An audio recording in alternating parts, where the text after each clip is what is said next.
बिस्मिल्लाहिर्रहमानिर्रहीम बिस्मिल्लाहिर्रहमानिर्रहीम। मैं हूँ आपकी मेज़बान आसिफ नाज़रीन। जैसे कि आप सबको पता है कि आज जुम्मे का बाबरकत दिन है। मुझे मेरी पूरी टीम को खुसूसन अपनी दुआओं में याद रखे, क्योंकि कोविड जो है वो बुरी तरह से जो उसकी थर्ड वेव आ चुकी है और बहुत ज़्यादा इस बार जो ख़तरनाक है और काफ़ी ज़्यादा आपको पता है केसेस में जो है इजाफा हो गया है। काफ़ी लोग जो हैं इसकी जद में आ चुके हैं। तो खुसूसन ज़्यादा से ज़्यादा इस्तग़फ़ार पढ़ें आज के दिन और अल्लाह की बारगाह में जो है आप जाएँ वहाँ पे और यही दुआ करें कि अल्लाह ताला हम सबको इस वबा से जल्द अज जल्द निजात दिला दे, क्योंकि बहुत ख़तरनाक वबा है। और कुछ लोग जो है, कुछ शरपसंद अनासर जो है, मैं आपको बताऊँ कुछ कल रात मैंने वीडियोस देखी, उस हवाले से भी मैं यहाँ पर डिस्कस करना चाहूँगी कि कोविड के नाम पर जो है वो इस तरह की वीडियोस लाई जा रही है सोशल मीडिया के ज़रिए, जिस तरह से पाकिस्तान का नाम ख़राब किया जा रहा है। ये कुछ वीडियोस मेरे पास मौजूद हैं, मैं चाहूँगी कि उसको इसके ऊपर भी मैं जो हूँ बात करूँगी और मैं अगर कोशिश हुई तो मैं उसको दिखाना चाहूँगी कि इस तरह की वीडियोज़ जो है आवाम को दिखा के क्यों उनका दिल दहलाना चाह रहे हैं, क्यों जो है पाकिस्तान का जो है इस तरह से नाम ख़राब करना चाह रहे हैं, क्यों मुसलमानों के ऊपर जो है इस तरह की एक हैबत जो है, खौफ जो है तारी कर रहे हैं कि ये बेशक हमने माना कि ठीक है भी ये वबा है, आलमी वबा है। ये सिर्फ पाकिस्तान की हद तक नहीं है, पूरी दुनिया में जो है इस चीज़ का जो है मतलब ये जद में आई हुई है। कोविड जो है, ये कोरोना जो है, ये पूरी दुनिया में है और उसी तादाद में लोग जो है इससे मुतासर होकर जो है मतलब अल्लाह को प्यारे हो रहे हैं। तो नाज़रीन, बस मैं यही कहना चाहूँगी कि इस तरह की जो लोग सोशल मीडिया के ज़रिए जो गलत चीज़ें जो फैला रहे हैं, प्लीज़ खुदारा इन सब से जो है आप लोग गुरेज करें, क्योंकि ये इस तरह के इससे डराने से नहीं होगा। माशाल्लाह हमारे पैरामेडिकल स्टाफ बहुत अच्छा काम कर रहा है और काफ़ी हद तक कंट्रोल कर लिया गया। लेकिन अभी जो थर्ड वेव आई है इसके बारे में कहा यही जा रहा है कि जिस तरह से आपको पता है कि मतलब क्योंकि डेंजरस तो है, इसलिए क्योंकि आप लोग जो है एहतियात नहीं कर रहे हैं उस तरह से, आप लोग भी एहतियात करें, सोशल डिस्टेंसिंग का ख्याल रखें। कराची के कई मुख्तलिफ डिस्ट्रिक्ट में जो है कंप्लीट लॉकडाउन भी लग चुका है। तो यही है जिनकी वजह से जो है मतलब हमारी आवाम की वजह से लग रहा है। आप लोग एहतियात करें तो मेरे ख्याल से उस तरह से हमारी गवर्नमेंट जो है सख्ती नहीं करेगी। ज़ाहिर सी बात है, किसको शौक है कि आप कारोबार बंद कर दें या फिर जल्दी आप लोग घर चले जाए, क्योंकि ज़ाहिर अब ईद आने वाली है और रमज़ान भी, स्पेशली रमज़ान का बाबरकत महीना हम आने वाला है। मेहमान क्योंकि कम टाइम के लिए होते हैं, मेहमान होते हैं, तो उस पर कोशिश करें कि आप लोग एहतियात करें, क्योंकि ज़ाहिर है जब आप लोग एहतियात करेंगे तो ईद आप लोग अच्छे से मना सकेंगे। तो मैं आज अपने K21 बाखबर कराची के प्लेटफॉर्म से आप लोगों से यही मैं कहना चाहूँगी कि इस तरह की जो वीडियोज़ है उससे गुरेज करें, ना इस तरह की लोगों को मतलब डराया जाए। और जैसे कि आपको पता है एक बीमारी काफ़ी ज़्यादा जो है फैल रही है, जिसका नाम है डाउन सिंड्रोम, इसका नाम है। और इसी हवाले से हम बात करेंगे क्योंकि ये जो बीमारी है ये क्यों फैल रही है, ये क्या वजह है, कहाँ से बीमारी आई है, हम इससे बात करेंगे। और साथ हम बात करेंगे कराची जो है एक कचरे का पहाड़ बन चुका है, बुरी तरह कराची जो है मतलब गंदगी में जो है वो डूब चुका है। इस कदर गंदगी हो गई है, मतलब हम खुले आम फिज़ा में तो वहाँ पे बैठ ही नहीं सकते। सुबह सुबह कहा जाता है, बड़े बुजुर्ग कहते थे कि आप लोग जो खुली फ़िज़ा में जाएँ, सुबह सुबह आप सांस लें तो आप जो है अच्छा महसूस करेंगे। क्या आपको लगता है कि हम सांस लें तो उससे हमें बीमारियाँ नहीं जन्म ले रही हैं? मेरे ख्याल से यही वजूहत है जिसकी वजह से जो है इंसान जो है मुख्तलिफ़ किस्म की बीमारियों में मुब्तला हो रहा है और जिसकी वजह से गवर्नमेंट जो है इसके ऊपर कोई किसी किस्म की कोई नज़रसानी नहीं है। क्यों नहीं है, क्या वजूहत है? पहले दरख्त लगाए जा रहे थे, दरख्तों की मुहिम चली, उसके बाद वो दरख्त काट दिए गए। क्यों काटे जा रहे हैं? ये दरख्त जो है ज़ाहिर सी बात है, इस पे से जो दरख्त कार्बन डाइऑक्साइड है वो रात में जब वो मतलब निकालता है अपनी, तो किस 10 बीमारियाँ जो होती है पूरे दिन की, जो वो गंदगी ये सब चीज़ें वो अपने अंदर ले लेता है। फिर उसके बाद जब वो निकल जाती हैं तो कितनी बीमारियाँ जो है वो इससे इंसान जो इन बीमारियों से महफूज रहता है। लेकिन उसके बावजूद हमारी गवर्नमेंट इस तरह के जब अमल करती है कि मतलब एक पौधा लगाना जो है कितना ये अच्छा, एक सवाब सदका जारिया भी है वैसे, लेकिन उसके बाद आप उस पौधे को काट दें और फिर इस तरह के पोल्यूशन बढ़ रहा है, 10 बीमारियां जन्म ले रही है। तो मेरे ख्याल से ये सारी वजूहत है, गंदगी इस कदर हो गई है, किसी किस्म की गवर्नमेंट जो है वो तवज्जो नहीं दे रही है। क्यों, ये एक रोशनी के शहर था, कहाँ गई वो रोशनियाँ? मेरे ख्याल से अब तो आप स्ट्रीट लाइट्स भी देखें कि आपको इक्का दुक्का नजर आती होंगी जलते हुए, वो स्ट्रीट लाइट्स भी उस तरह की नहीं रही हैं। मतलब हमसे हमारी रोशनियाँ भी छीन ली गई हैं। हम लोग वोट देते हैं, हम लोग एतमाद करते हैं हर चीज़ के बावजूद, मतलब टैक्सेस पे करते हैं, लेकिन उस तरह की कि मुझे बार बार अपने शो में ये सब कुछ क्यों कहना पड़ता है? क्यों मुझे मुझे अफसोस भी होता है कि आप और ममालिक में चले जाओ, उनकी गवर्नमेंट्स को देखिए कितना बेहतरीन काम कर रही हैं, लेकिन उसके बावजूद नाजरीन मुझे अफसोस इस बात का होता है कि हर शो में गवर्नमेंट को बोला जाता है, हर शो में जो है गवर्नमेंट के हवाले से बात की जाती है कि आप ये काम कर लें, उनके बाकायदा नोटिस में होने के बावजूद वो ये सब कुछ नहीं करते। इसी पे हम बात करेंगे, हमारे साथ डॉक्टर्स भी मौजूद होंगे, हमारे साथ जो एनजीओज काम कर रही हैं, जो एनजीओज अच्छा काम कर रही है, अपनी मदद आपके तहत वही सारा काम कर रही है, उनको किसी किस्म की कोई गवर्नमेंट की सपोर्ट नहीं है, उसके बावजूद जो है वो कराची के लिए कुछ करना चाहती हैं और कर रही हैं, अभी तक कर रही हैं। इससे छोटे छोटे प्लांटेशन कर रही हैं, मतलब ये तो एक अच्छा काम है कराची के लिए, एक ये अच्छा मेरे ख्याल से वो एक नए ये लेकर आए चीज़ के आप अपने ही घर के बाहर खुद एक पौधा लगाएं, मतलब अपनी मदद आपके तहत 10 रुपए का भी बेशक आप लगा लें,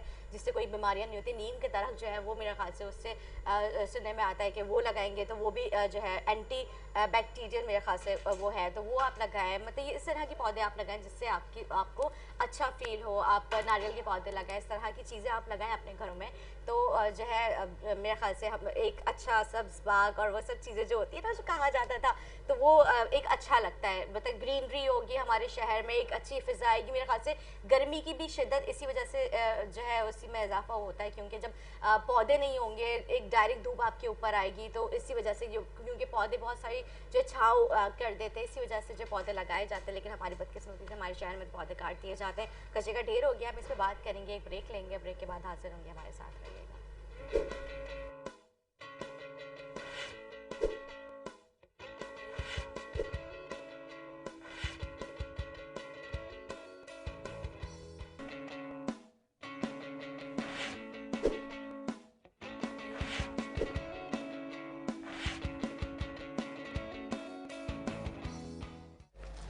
वेलकम बैक नाज़रीन, वेलकम बैक। जैसे मैंने जिक्र किया, आज हम बात करेंगे डाउन सिंड्रोम।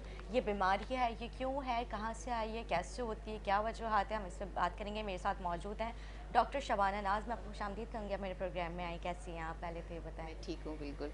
और जैसे कि आपको पता है हमारे चैनल को 6 साल कंप्लीट हो गए हैं अल्हम्दुलिल्लाह, तो इसके लिए हमारे नाज़रीन को क्या कहेंगे आप? सबसे पहले तो आप लोग का बहुत शुक्रिया, आपने मुझे इनवाइट किया, और स्पेशली इतने ख़ास मौके पे जब आपकी 6th एनिवर्सरी है, और आप लोगों ने बहुत मेहनत से काम करा। और मैं अपने हेल्थ के हवाले से ही बात करूंगी, क्योंकि मेरा ताल्लुक़ है, मैं इतनी कमर्शियल तो नहीं हूँ, लेकिन मैंने जो देखा हेल्थ के हवाले से कि आपने इतने अवेयरनेस सेशन दिए जो बहुत ज़रूरी हैं, और एक बहुत पॉजिटिव साइन है, क्योंकि कोरोना और इन हालात में बहुत ज़रूरत थी हमें अपने मुल्क में हर एक ने अपना हिस्सा डालने की। तो आपके जो है K21 टीवी ने बहुत रोल अदा किया, और मेरे भी आप लोगों के साथ काफ़ी सेशंस हुए हैं जिसमें हमने डिफरेंट हेल्थ इश्यूज़ पे बात की है। जी हाँ, बिल्कुल ऐसे ही है। ये जो डाउन सिंड्रोम है, ये क्या है बेसिकली? देखिए, डाउन सिंड्रोम जो है ये एक, इसको हम डिसऑर्डर कहेंगे। डाउन सिंड्रोम इसको कहते हैं 21 ट्राइजोमी, या फिर इसको जो है मंगोलिज्म भी इस बीमारी का नाम है। इसको ये ख़ास बीमारी है जो कि जेनेटिक डिसऑर्डर है, यानी कि आपके जीन्स के थ्रू, या क्रोमोसोमल डिजीज़ है, जेनेटिक डिजीज़ है, जो जीन्स से जो है वो एक से दूसरे में, मतलब अपनी फैमिली टू फैमिली ट्रांसफ़र होती है। तो इसकी ये है कि इसको 21 ट्राइजोमी भी कहते हैं। और ये वो डिज़ीज़ है कि जो ड्यूरिंग, मतलब प्रेगनेंसी, बिफोर बर्थ जो है ना, वो बच्चों में पाई जाती है। बिफोर बर्थ ही ये डेवलप हो जाती है, जब बच्चा बन रहा होता है, जब एक बेबी, कोई फीमेल जो है वो कंसीव करती है, उसके फर्स्ट ट्राइमेस्टर में जो है, अब देखें जैसे धागा है वो एक कंटेंट है कपड़े का, उससे मिलके जो है वो कपड़ा बनता है। इसी तरह से हमारी बॉडी सेल्स से मिलके बनती है। जो सेल्स हैं मिलके टिश्यूज़ बनाते हैं। टिश्यूज़ जो है, अब सेल डिवाइड होते हैं, जब ये सेल डिवाइड होते हैं तो उसके बाद जो है बड़ा स्ट्रक्चर बनता है। जैसे बेबी जब होता है तो वो पूरा एक इंसान बनता है। तो जब सेल डिवीजन हो रही होती है, जब बच्चा बनता है, तो उस वक्त जो है एक एबनॉर्मल सेल डिवीजन हो जाती है। नॉर्मली हमारी बॉडी में जो है वो 46 क्रोमोसोम्स होते हैं, 23 जो है पेयर्स होते हैं, 23 जो है वो फादर की तरफ से होते हैं, 23 जो है वो मदर की तरफ से होते हैं। और इसमें क्या होता है कि जो इसमें 21 नंबर, जैसे 1 से लेके 23 की अगर बात करें, तो जो 21 नंबर क्रोमोसोम है वो सेल डिवीजन में उसमें एक एक्स्ट्रा क्रोमोसोम लगता है। तो इस तरह 47 जो है वो क्रोमोसोम होते हैं। यानी ये वो डिजीज़ है जिसमें क्रोमोसोम जो है वो एक एक्स्ट्रा क्रोमोसोम होता है। नॉर्मल लोगों में 46 होते हैं, और इसमें जो है वो एक जो 21 है उसको एबनॉर्मल एक और पेयर ज़्यादा, एक जो है ज़्यादा होता है, इसलिए इसको ट्राइजोमी कहते हैं। वैसे 2 होते हैं तो 3 होते हैं, तो इसलिए ट्राइजोमी जो है वो 21 ट्राइजोमी कहलाता है ये। अच्छा, मतलब ये बाय बर्थ ये प्रॉब्लम होती है जी। तो ये क्यों होती है, क्या वजूहात है? देखिए इसकी कई वजह है, मतलब अभी बेसिकली जो है जेनेटिक डिजीज़ है। जेनेटिक डिजीज़ है यानी क्रोमोसोम से होती है।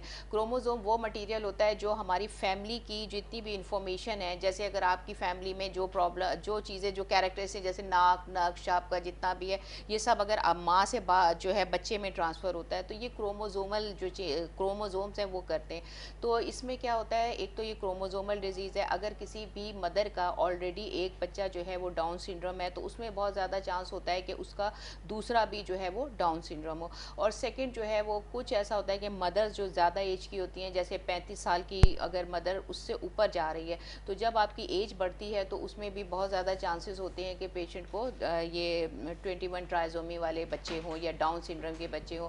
उसके अलावा जो है वो मदर का लाइफ स्टाइल, मदर के लाइफ स्टाइल में ये है कि अगर मदर जो है वो स्मोकिंग करती है, अगर मदर जो है वो ड्रिंक करती है, या फिर अगर मदर की जो है वो बहुत स्ट्रेसफुल लाइफ है, तो ये सारी चीज़ें भी जो है वो इसमें एक बहुत बड़ा जो है फैक्टर होता है। ये वो रिस्क फैक्टर हैं जिसकी वजह से जो है ये प्रॉब्लम हो सकती है। जी। ओके, मतलब ये सारी वजूहात हैं जिसकी वजह से ये जी। बीमारी जन्म ले सकती है। अच्छा, तो इसका कोई इलाज है, कोई ट्रीटमेंट है, कोई अभी तक मेडिकल के पॉइंट ऑफ व्यू से हम बात करें तो कोई इसके कोई सही होने की मतलब कोई तहकीक हुई है इस हवाले से?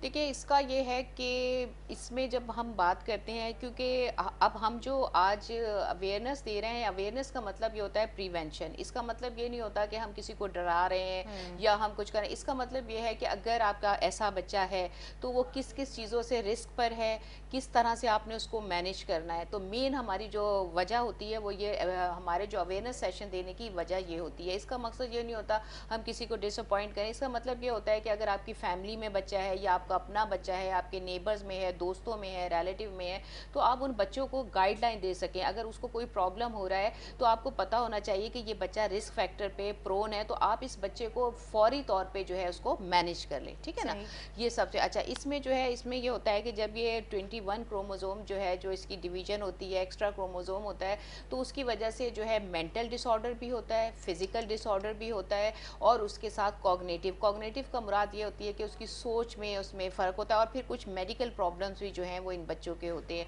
तो इनको अगर हम क्योर की बात करें तो इसमें हम इनकी फ़िज़िकल ट्रीटमेंट भी देते हैं। फ़िज़िकल ट्रीटमेंट में उनकी मैनेजमेंट होती है उनकी बॉडी की।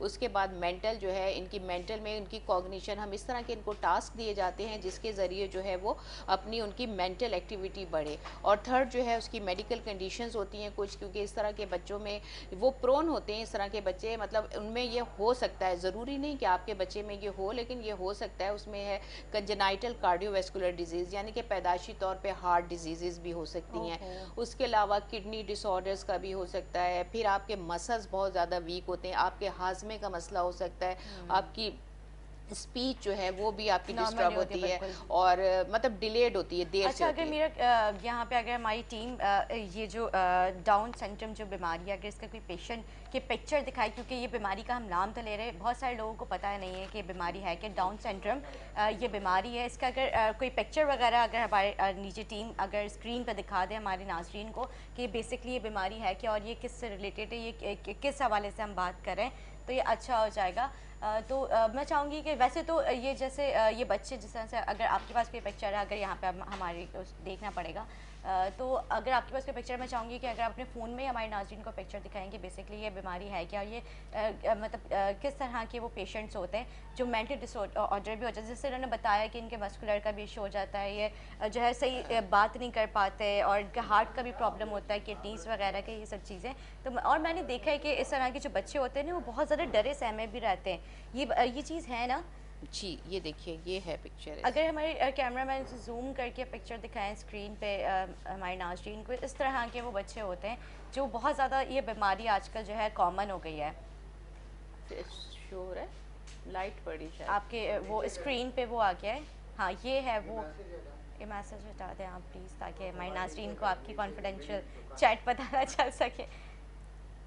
एक डॉक्टर का फ़ोन साइलेंट नहीं होता कभी भी, है ना? हाँ, ये तो है। खैर खैर, अब टीवी स्क्रीन पे हमने दिखा तो दिया वो पिक्चर, अब नाज़रीन को अंदाज़ा हो गया होगा हम किस ये वो पिक्चर है जिसकी हम बात करें, ये है वो बीमारी जो डाउन सिंड्रोम के नाम से जो है वो जानी जाती है। और इस ये जो बच्चे होते हैं इसके हवाले से मैं चाहूँगी, अच्छा वालिदैन इनको किस तरह से इनको ट्रीट करें, वालिदैन इनका किस तरह से ख्याल कर सकते हैं, इनके सही होने के कोई चांसेस होते हैं, क्योंकि इनका फेस, इनकी हर चीज़ इनकी डिस्टर्ब हुई हुई होती है। ये तो खैर अल्लाह की ये है कि अल्लाह की तरफ से ये सारे मामला होते हैं, अल्लाह की कुदरत पे तो हम कुछ भी नहीं बोल सकते, लेकिन फिर भी अगर हम साइंस के हवाले से बात करें तो साइंस ने इसके ऊपर कोई अपनी जो है तहकीक की है, कोई मतलब इनकी कोई सर्जरीज वगैरह या फिर कोई इनकी कोई ट्रीटमेंट हो सकता है?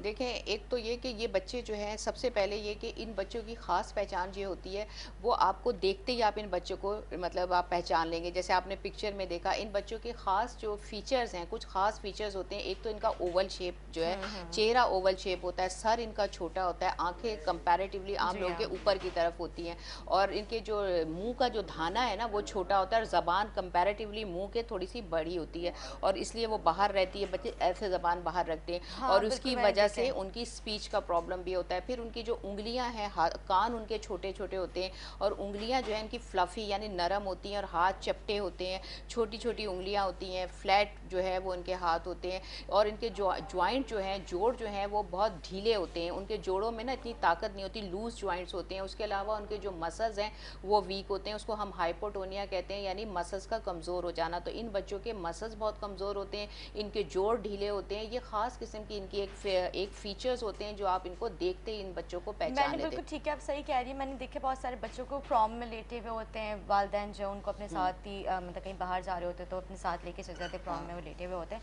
और गोद में कभी मैंने देखा है। तो मतलब ये सही नहीं हो सकते क्या? देखिए, इनका जो ट्रीटमेंट होता है, इनके क्यों ट्रीटमेंट सॉरी मैं आपकी बात इंटरप्ट करिए, आज हम इस टॉपिक पे इसलिए बात करें क्योंकि 21 को इनका डे आ रहा है, जितने भी हैंडीकैप्स हो गए या फिर डाउन जो सिंड्रोम, ये जो बीमारी है, इस हवाले से जो है एक बाकायदा इनका आलमी दिन मनाया जा रहा है। उसी पे जो है जो सारे डॉक्टर्स और ये सब इनको मतलब वहाँ पे आप लोगों के सेशंस भी होते हैं, ये बाकायदा वहाँ पे उनको जो है अवेयर किया जाता है किस तरह से अपने बच्चों का ख्याल रखें और ये सब चीज़ें। तो हमने सोचा कि आज जो है हम लोग इस पर डिस्कस कर लें इस बीमारी के हवाले से, और किस तरह से बहुत सारे लोग होते हैं जो नहीं जा पाते, अटेंड नहीं कर पाते। तो हम इसलिए हम लोग टीवी चैनल्स पे जो है ये प्रोग्राम्स जो है रखते हैं, ताकि हमारे जो नाजरीन हैं वो देखें, अगर उनके घर में कोई इस तरह का कोई बच्चा है जो है इस बीमारी में मुब्तला है, तो आप लोग उसकी किस तरह से केयर कर सकते हैं, उसके लिए क्या कर सकते हैं। तो डॉक्टर शबाना नाज को अपने स्पेशली आज इसीलिए बुलाया है। जी। तो इसमें एक चीज़ ये होती है, आपने डायग्नोसिस का पूछा कब, क्योंकि ये फर्स्ट ट्राइमेस्टर में ही जो है आप इसको डायग्नोस कर सकते हैं। इसके डिफरेंट टेस्ट होते हैं, जैसे अगर इसमें अल्ट्रासाउंड है, अल्ट्रासाउंड का टेस्ट होता है, वो डॉक्टर्स ख़ास तौर पे, अगर आपका डॉक्टर है गायनोकोलॉजिस्ट है और उसको अंदाज़ा है कि आपकी मतलब मदर के ये फैक्टर है, ऑलरेडी डाउन सिंड्रोम का बेबी है, ऑलरेडी उनकी एज ज़्यादा है, या फिर वो स्मोकर है, ड्रिंकर है, या फिर स्ट्रेस का कोई उसको प्रॉब्लम है, यानी डॉक्टर जो उसका गायनोकोलॉजिस्ट है उसकी हिस्ट्री के हिसाब से उसको शुबा होता है या कोई इसका इन्फेक्शन है कोई किसी भी किस्म का, तो वो इसके टेस्ट करवाते हैं। उसमें डिफरेंट ब्लड टेस्ट होते हैं, उन ब्लड टेस्ट ऐसे होते हैं, उन ब्लड टेस्ट में कुछ खास किस्म की प्रोटीन्स हैं, उनका लेवल आपको एलिवेटेड मिलेगा, यानी उनका लेवल आपको बढ़ा हुआ मिलेगा, तो वो डॉक्टर आपका टेस्ट कराएगा। उसके अलावा अल्ट्रासाउंड का टेस्ट होता है, उसको अल्ट्रासाउंड एक खास किस्म का अल्ट्रासाउंड है जो किया जाता है, और वैसे भी उस अल्ट्रासाउंड में जो बेबी आपका होगा उस बेबी के नेक के पीछे फ्लूइड जो है वो एक्स्ट्रा जो है वो जमा होगा, यानी ये कुछ ऐसी फाइंडिंग्स होती हैं जो डॉक्टर फर्स्ट ट्राइमेस्टर में अगर आपके जो है वो अल्ट्रासाउंड करता है या आपका ब्लड टेस्ट करता है, तो ऑटोमेटिकली जब उसको ये शुबा हो जाता है कि इस तरह के टेस्ट है जो पॉजिटिव आ रहे हैं, तो फिर वो फर्दर इन्वेस्टिगेशंस कराते हैं। तो इस तरह जो फर्स्ट ट्राइमेस्टर है उसमें ही इस तरह के बच्चों को डायग्नोज कर लिया जाता है। ठीक है। अच्छा, तो इनको क्योंकि इनके सेशंस होते हैं, कोई इनकी मतलब कोई काउंसलिंग की जाती है, किस तरह से इनका जो है जी, ख्याल रखा इसकी जा सकता देखें, है? इसकी जो है ये बहुत टेक्निकल इनको हैंडल, देखें कुछ जो बच्चे स्पेशल बच्चे कहलाते हैं, स्पेशल का मतलब बहुत ख़ास बच्चे, बहुत प्रीशियस, बहुत कीमती बच्चे होते हैं ना, तो इन बच्चों का इलाज भी बहुत मतलब प्रीशियस, बहुत केयरफुली करना पड़ता है, क्योंकि देखें जितनी भी जो हमारी कीमती चीज़ होती है, जैसे आप हमारे डायमंड ज्वेलरी है, गोल्ड ज्वेलरी है, उसको हम बहुत संभाल के रखते हैं, बहुत एहतियात से, और जब इस्तेमाल भी करते हैं तो बहुत एहतियात से। बस आप लोग ये समझिए कि ये भी आपके जो है वो वो स्पेशल चाइल्ड्स होते हैं और बहुत कम लोग होते हैं जिन्हें अल्लाह ताला सेलेक्ट करता है इस आजमाइश के लिए। तो ये वो एक ऐसी आजमाइश है और ये आपके लिए अल्लाह ताला का एक तोहफ़ा होते हैं और अल्लाह ने आपको सेलेक्ट किया होता है कि जो लोग इस आजमाइश में पूरे उतर सकें। अच्छा, इसमें सबसे पहले जो ट्रीटमेंट में आता है उसमें ये आता है कि हम उन पेशेंट्स के पेरेंट्स की जो है वो काउंसलिंग करनी होती है, क्योंकि जब वो अपने बच्चों को इलाज के लिए लेकर आते हैं तो उनके जहन में ये कॉन्सेप्ट ना हो कि ये बिल्कुल ही ऐसे आम बच्चों की तरह जो है वो नॉर्मल होगा या आम बच्चों की तरह भागेगा दौड़ेगा, होगा ये नॉर्मल, लेकिन थोड़ा सा फ़र्क होता है इन बच्चों में। तो ये काउंसलिंग करना बहुत इंपॉर्टेंट होती है कि इन बच्चों को ये कम्प्लीटली क्योर नहीं होगा, लेकिन कुछ चीज़ें ऐसी हैं जिन्हें हम इतना मैनेज कर देते हैं कि ये बच्चा जो है वो अपने आप को खुद से अपना इंडिपेंडेंट हो जाए, खुद से जो है वो डिफरेंट एक्टिविटीज़ कर सके और इसके जो मेडिकल प्रॉब्लम्स भी जो इससे एसोसिएटेड होते हैं उन मेडिकल प्रॉब्लम्स को भी कवर कर सके। अच्छा, कुछ इस तरह के जो है आपने पेशेंट देखे हैं जो अपनी और लोगों की तरह नॉर्मल ज़िंदगी गुजार रहे हैं, वो उसी तरह से काम कर रहे हैं, फैमिली के बिल्कुल, साथ भी रह रहे ये हैं, उनकी चीज़ें तो होती शादियाँ भी हुई हैं, एग्जैक्टली ऐसा अच्छा, है? इसमें एक चीज़ आप इसके हिसाब से बताऊं, मैं बार बार फिर ये बात कहती हूँ कि देखिए हमारा जो अवेयरनेस का मकसद ये है कि हम आप लोगों को नॉलेज दे रहे हैं, इसका मतलब आप लोगों को डराना नहीं जी है हाँ, बिल्कुल। कि आप लोग ये ना समझे कि ये सारी चीज़ें आपके बच्चे में ये हो सकती हैं। यानी कि इसका इसका मतलब है डाउन सिंड्रोम। डाउन सिंड्रोम, जब आप वर्ड सिंड्रोम इस्तेमाल करते हैं तो सिंड्रोम का मतलब होता है बहुत सारी चीज़ें। अब अगर हम बात करते हैं कि किसी को चेस्ट इन्फेक्शन है तो उस चेस्ट इन्फेक्शन में किसी को खांसी भी होती है, नज़ला भी होता है, किसी को जो है वो सांस लेने में भी, यानी बहुत सारी चीज़ें होती हैं। इसी तरह से डाउन सिंड्रोम का मतलब ये है कि इसमें बहुत सारी चीज़ें होती हैं और वो चीज़ें एक मरीज़ में नहीं होती, किसी में एक हो सकती है, किसी में दो हो सकती हैं, किसी में तीन। यानी अगर ये प्रॉब्लम्स होते हैं तो इससे हम डायग्नोस करते हैं कि ये बच्चा जो है वो डाउन सिंड्रोम का बच्चा है। अच्छा, ये बच्चे जो हैं इनमें देखें मैनेजमेंट के लिए ये ज़रा लंबा सा जवाब होगा, मैं आपको हाँ, हाँ, मतलब बिल्कुल, मैं इस चाहूँगी आप डिटेल में जी, बताएँ। मैं डिटेल में इस तरह बताऊंगी कि सबसे पहले तो है काउंसलिंग करना होती है इनके पेरेंट्स की कि भाई हम इनका लाइफ स्टाइल जो है वो चेंज करना होगा, पेरेंट्स को भी लाइफ स्टाइल चेंज करना है, बच्चों के लिए स्पेशली, और आपने जो है कभी भी जो है डिसअपॉइंट नहीं होना।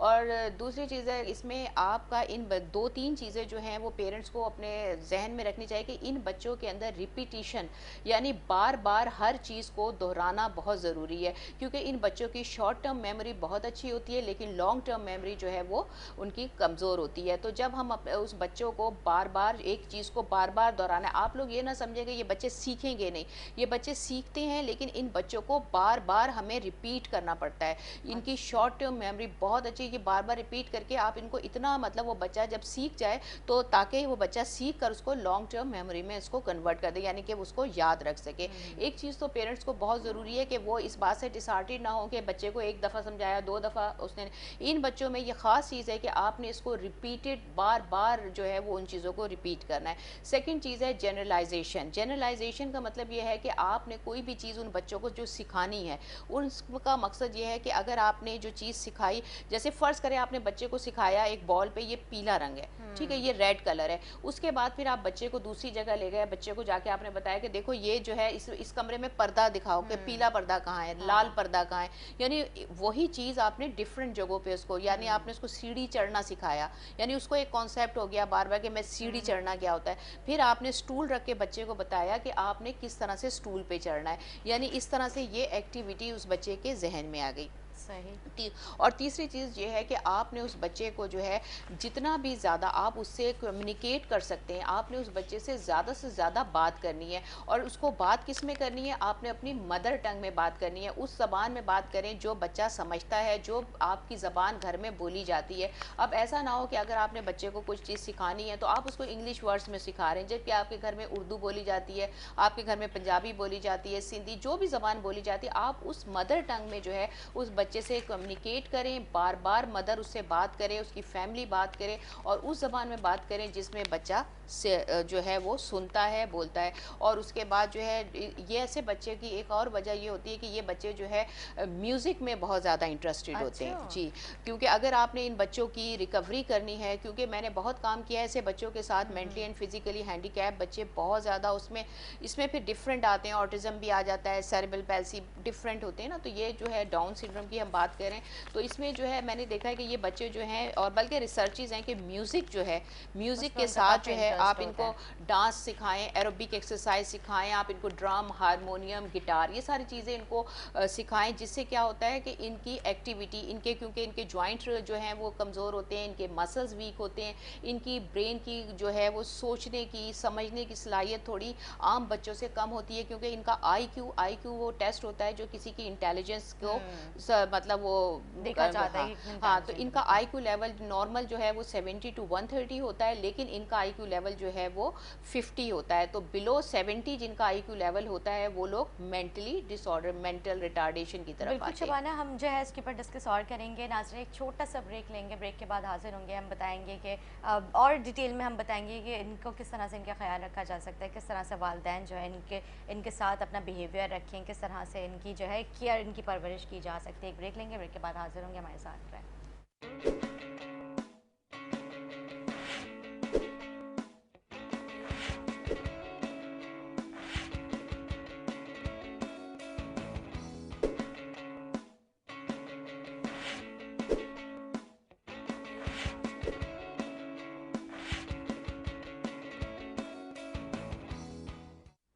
वेलकम बैक नाजरीन। जैसे मैंने जिक्र किया कि जो हम बात कर रहे थे कि इन बच्चों की शादियां हो सकती है, क्या ये अपने घर बसा सकते हैं, तो मैं चाहूँगी कि डॉक्टर साहब आप हमें बताएं इनकी मैनेजमेंट किस तरह से, मैनेजमेंट के हवाले से बताएं, इनकी शादियों के हवाले से बताएं, मतलब डिटेल में बताएं।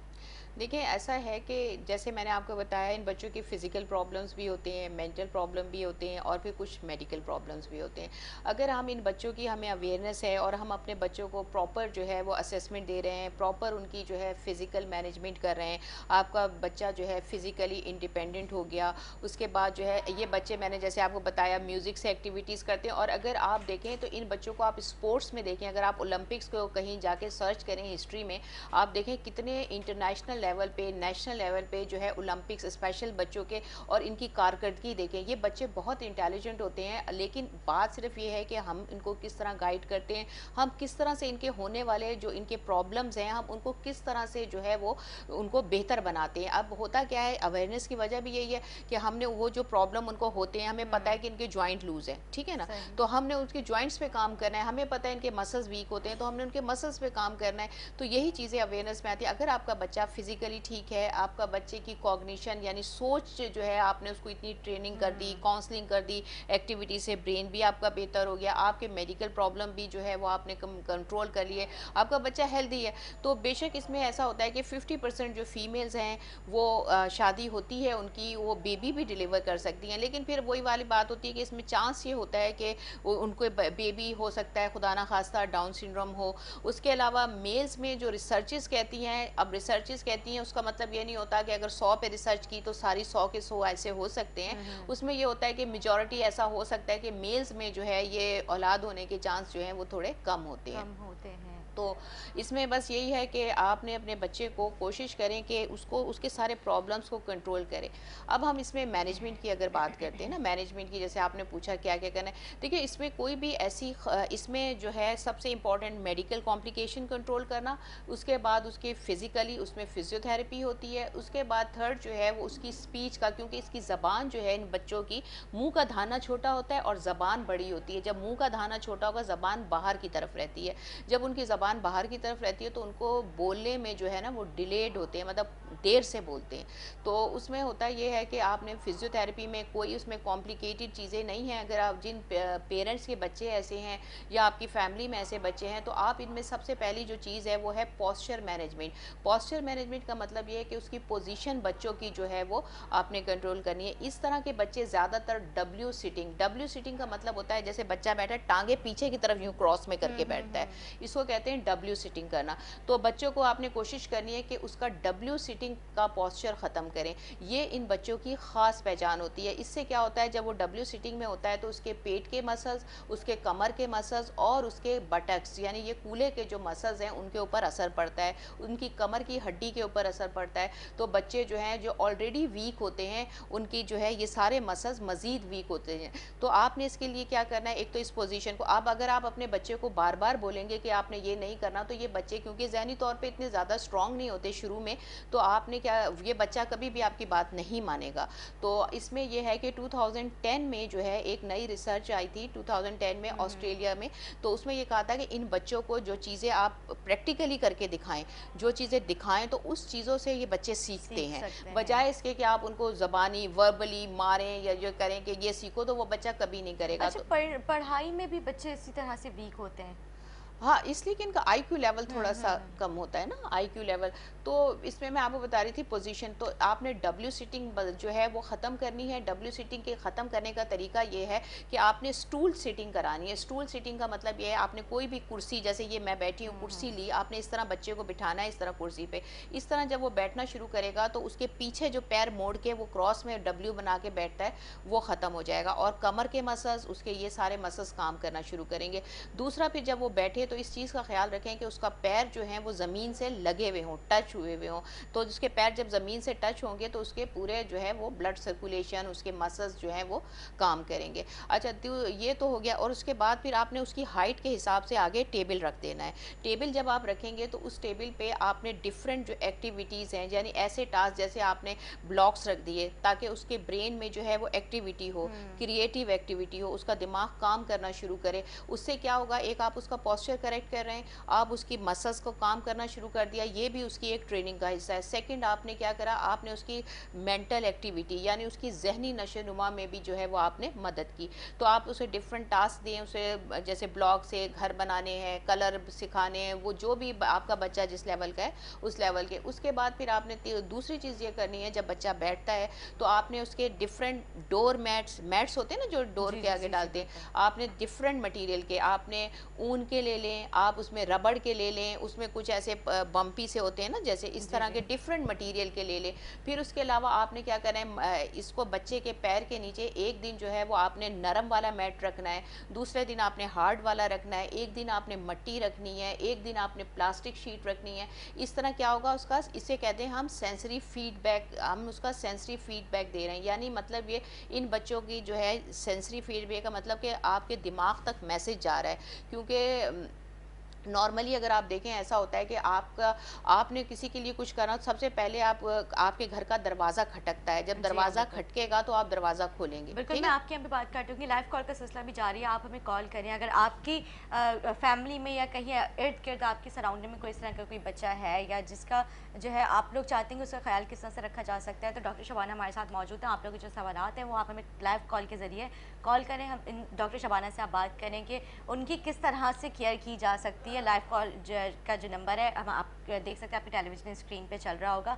आपकी बात जो है मैंने काट जी। दी थी, सॉरी, मैं चाहूँगी आप दोबारा से कंटिन्यू नहीं, करें। बस ये है कि फिर आपने क्या, ऐसा होता है कि जब कोई दरवाज़ा खटखटाता है तभी आप दरवाज़ा खोलते हैं हुँ। ऑटोमेटिकली। इसी तरह से इन बच्चों के अंदर क्या है, ये ब्रेन तक मैसेज जाता है, यानी इनकी, हम उनको री एजुकेट कर रहे होते हैं, इनको ये सोचना कि किस तरह से करना है। तो हुँ, अब जब हुँ। इसके पैर के नीचे हम रखेंगे, तो ये बच्चे डिफरेंस मालूम करेंगे, इनको दिमाग तक ये मैसेज जाएगा कि ये चीज़ जो है ये नरम है, इनको डिफरेंस पता चलेगा, ये सख्त चीज़ है, ये मट्टी है। यानी इस तरह से हम पैरों के नीचे ये चीज़ें चेंज करेंगे, उनके डोर मैट्स चेंज करें, आप प्लास्टिक, मतलब डिफरेंट चीज़ें रखें। ये एक बहुत ज़बरदस्त एक्टिविटी है, जिससे बच्चे की जो है जहनी सलाहियत में बहुत ज़्यादा इजाफा होता है।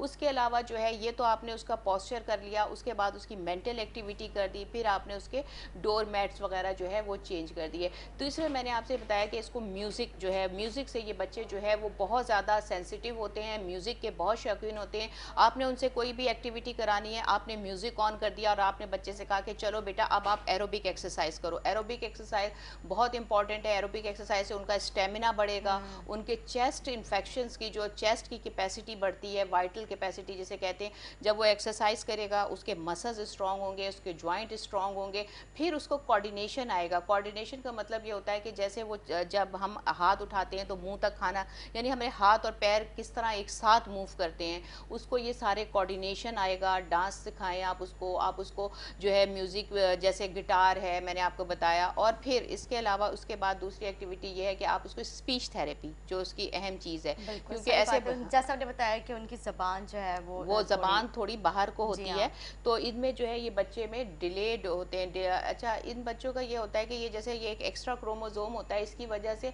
इनके अंदर डिलेड माइलस्टोन होता है। डिलेड माइलस्टोन का मतलब ये होता है कि वो ये बच्चे देर से जो है वो इंडिपेंडेंट होते हैं, यानी खुद से बैठना, खड़े होना, चलना, भागना, ये इन बच्चों में देर से होता है। तो इसलिए इनको डिलेड माइलस्टोन, इसकी वजह ये नहीं होती कि ये नहीं कर सकते, ये बच्चे कर सकते हैं, लेकिन इसको टाइम लगता है, देर से करते हैं, अपनी उम्र से जो है वो आगे जाके ये करते हैं, और इसमें जो है आपको बहुत ज़्यादा पेरेंट्स को कोऑपरेशन की ज़रूरत होती है और ट्रेनिंग की। अच्छा, उसके बाद है स्पीच थेरेपी में कोई रॉकेट साइंस नहीं है कि आपने अपने बच्चे को कैसे बोलना सिखाना है, किस तरह जाएं, कहाँ जाएं। बहुत सारे लोग ऐसे हैं जो अफोर्ड नहीं कर सकते, बहुत सारे ऐसी जगहों पे रहते हैं जहाँ पे स्पीच थेरेपी की सहूलत मौजूद नहीं है। तो उसमें यह है कि आपने ऐसा करना है कि अब माँओं का काम ज़्यादा है, ये क्योंकि बहुत अच्छा पॉइंट आपने मतलब उठाया है कि जो अफोर्ड नहीं कर सकते वो किस तरह से कर सकते हैं घर में। बिल्कुल, उसका ये तरीका होता है कि देखिए, बिल्कुल मैं आपको भी बता रही हूँ, स्पीच थेरेपी जो है वो ठीक है, प्रोफेशनल जो है वो दूसरी तरह समझाते हैं, ये बात नहीं करें, लेकिन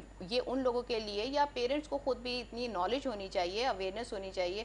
अगर आपके बच्चे को डाउन सिंड्रोम है, उसको स्पीच का प्रॉब्लम है, या देर से वो बोल रहा है, तो आपने उसकी ट्रेनिंग इस तरह करनी है कि सबसे पहले जो है आप अपने बच्चों को वोवल्स वोवल्स उन अल्फाज को कहते हैं, जैसे ओ है, ई है, तो आपने अपने बच्चे को ओ ऐसे करें, ई, यू, यानी जब आप अपने बच्चे को सिखाएं तो उस वक्त ये वर्ड्स फेशियल एक्सप्रेशन के साथ ना अपने बच्चे को सामने बिठाना है आपने, और उसके साथ आपने अपने बच्चे को फेशियल एक्सप्रेशन का मतलब ये होता है तासुरात के साथ, यानी आपका बच्चा सामने बैठा है, आपने बोला है ओ, जब आप इस तरह से बोलेंगे ना ओ, और उसको बोलेंगे कि आप भी बोलो ओ, तो ये वोवल्स होते हैं। तो बच्चा जब आप बैठेगा और आपने उसको अगर 50 दफ़ा भी एक वर्ड आपको बोलना पड़े तो आपने रिपीटेडली उस बच्चे को सिखाना है, और फेशियल एक्सप्रेशन से, तो बच्चा थोड़ी देर के बाद जो है वो आपकी नकल उतारेगा, और नकल उतार के फिर वो ओ बोलेगा। इस तरह से क्या उसके चेहरे के तासुरात आना शुरू होंगे, उसको बोलना पता चलेगा।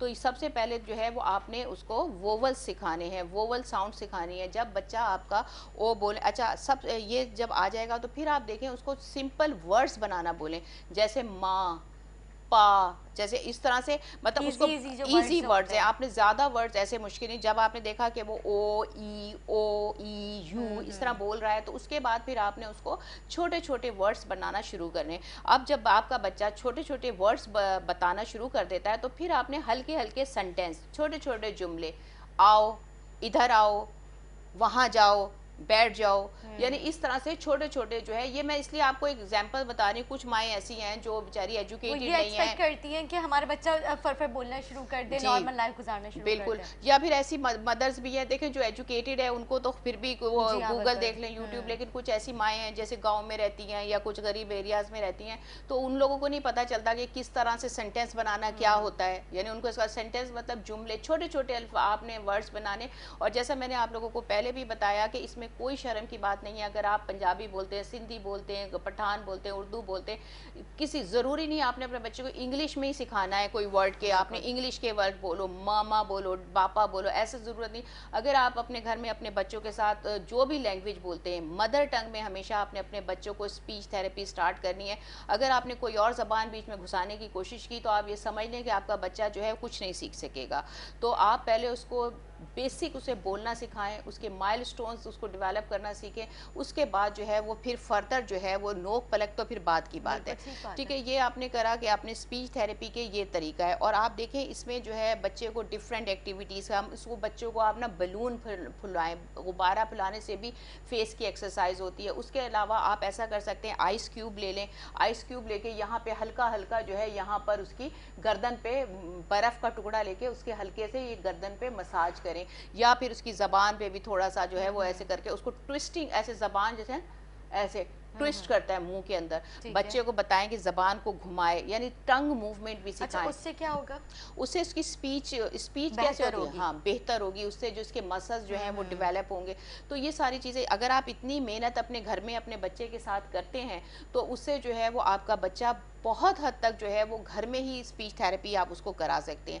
फिर आप म्यूज़िक लगाएं, म्यूज़िक लगा के आप उसको जो नज़में हैं, जैसे जिस भी ज़बान में आप बोलते जी। हैं घर में, उस ज़बान में आप नज़में लगाएं बच्चे के लिए। और वो राइम, जैसे नर्सरी राइम्स आप लोग कहते हैं, आपको ज़रूरी नहीं आप उसे इंग्लिश में राइम्स लगा रहे हैं, बच्चा नहीं समझ पाए, आप उसको उस ज़बान में जो वो समझता है उसमें राइम्स लगाएं। वो बच्चा उसमें एक्टिविटी करेगा विद म्यूज़िक, वो सीखेगा भी, फिजिकल एक्टिविटी भी कर रहा जैसे है, डांस आपने ज़िक्र किया, डांस डांस कर करने, रहा है, कुछ सिंगिंग हाँ कर ले, एरोबिक कुछ भी इस तरह एक्सरसाइज की। कर रहा जी। है, सिंगिंग करे, गिटार बजाए, जो भी चीज़ें जो है म्यूजिकल जितने भी इक्विपमेंट्स हैं वो कर सकते हैं। फिर उसके बाद वैसे मैंने बताया कि आप उनको स्पोर्ट्स में भेजें। अब आप स्पोर्ट्स में भेजें, आप उनको जो है जितने भी ओलंपिक्स हैं आप उनको ओलंपिक्स की हिस्ट्री दिखाएं, टीवी पे दिखाएं।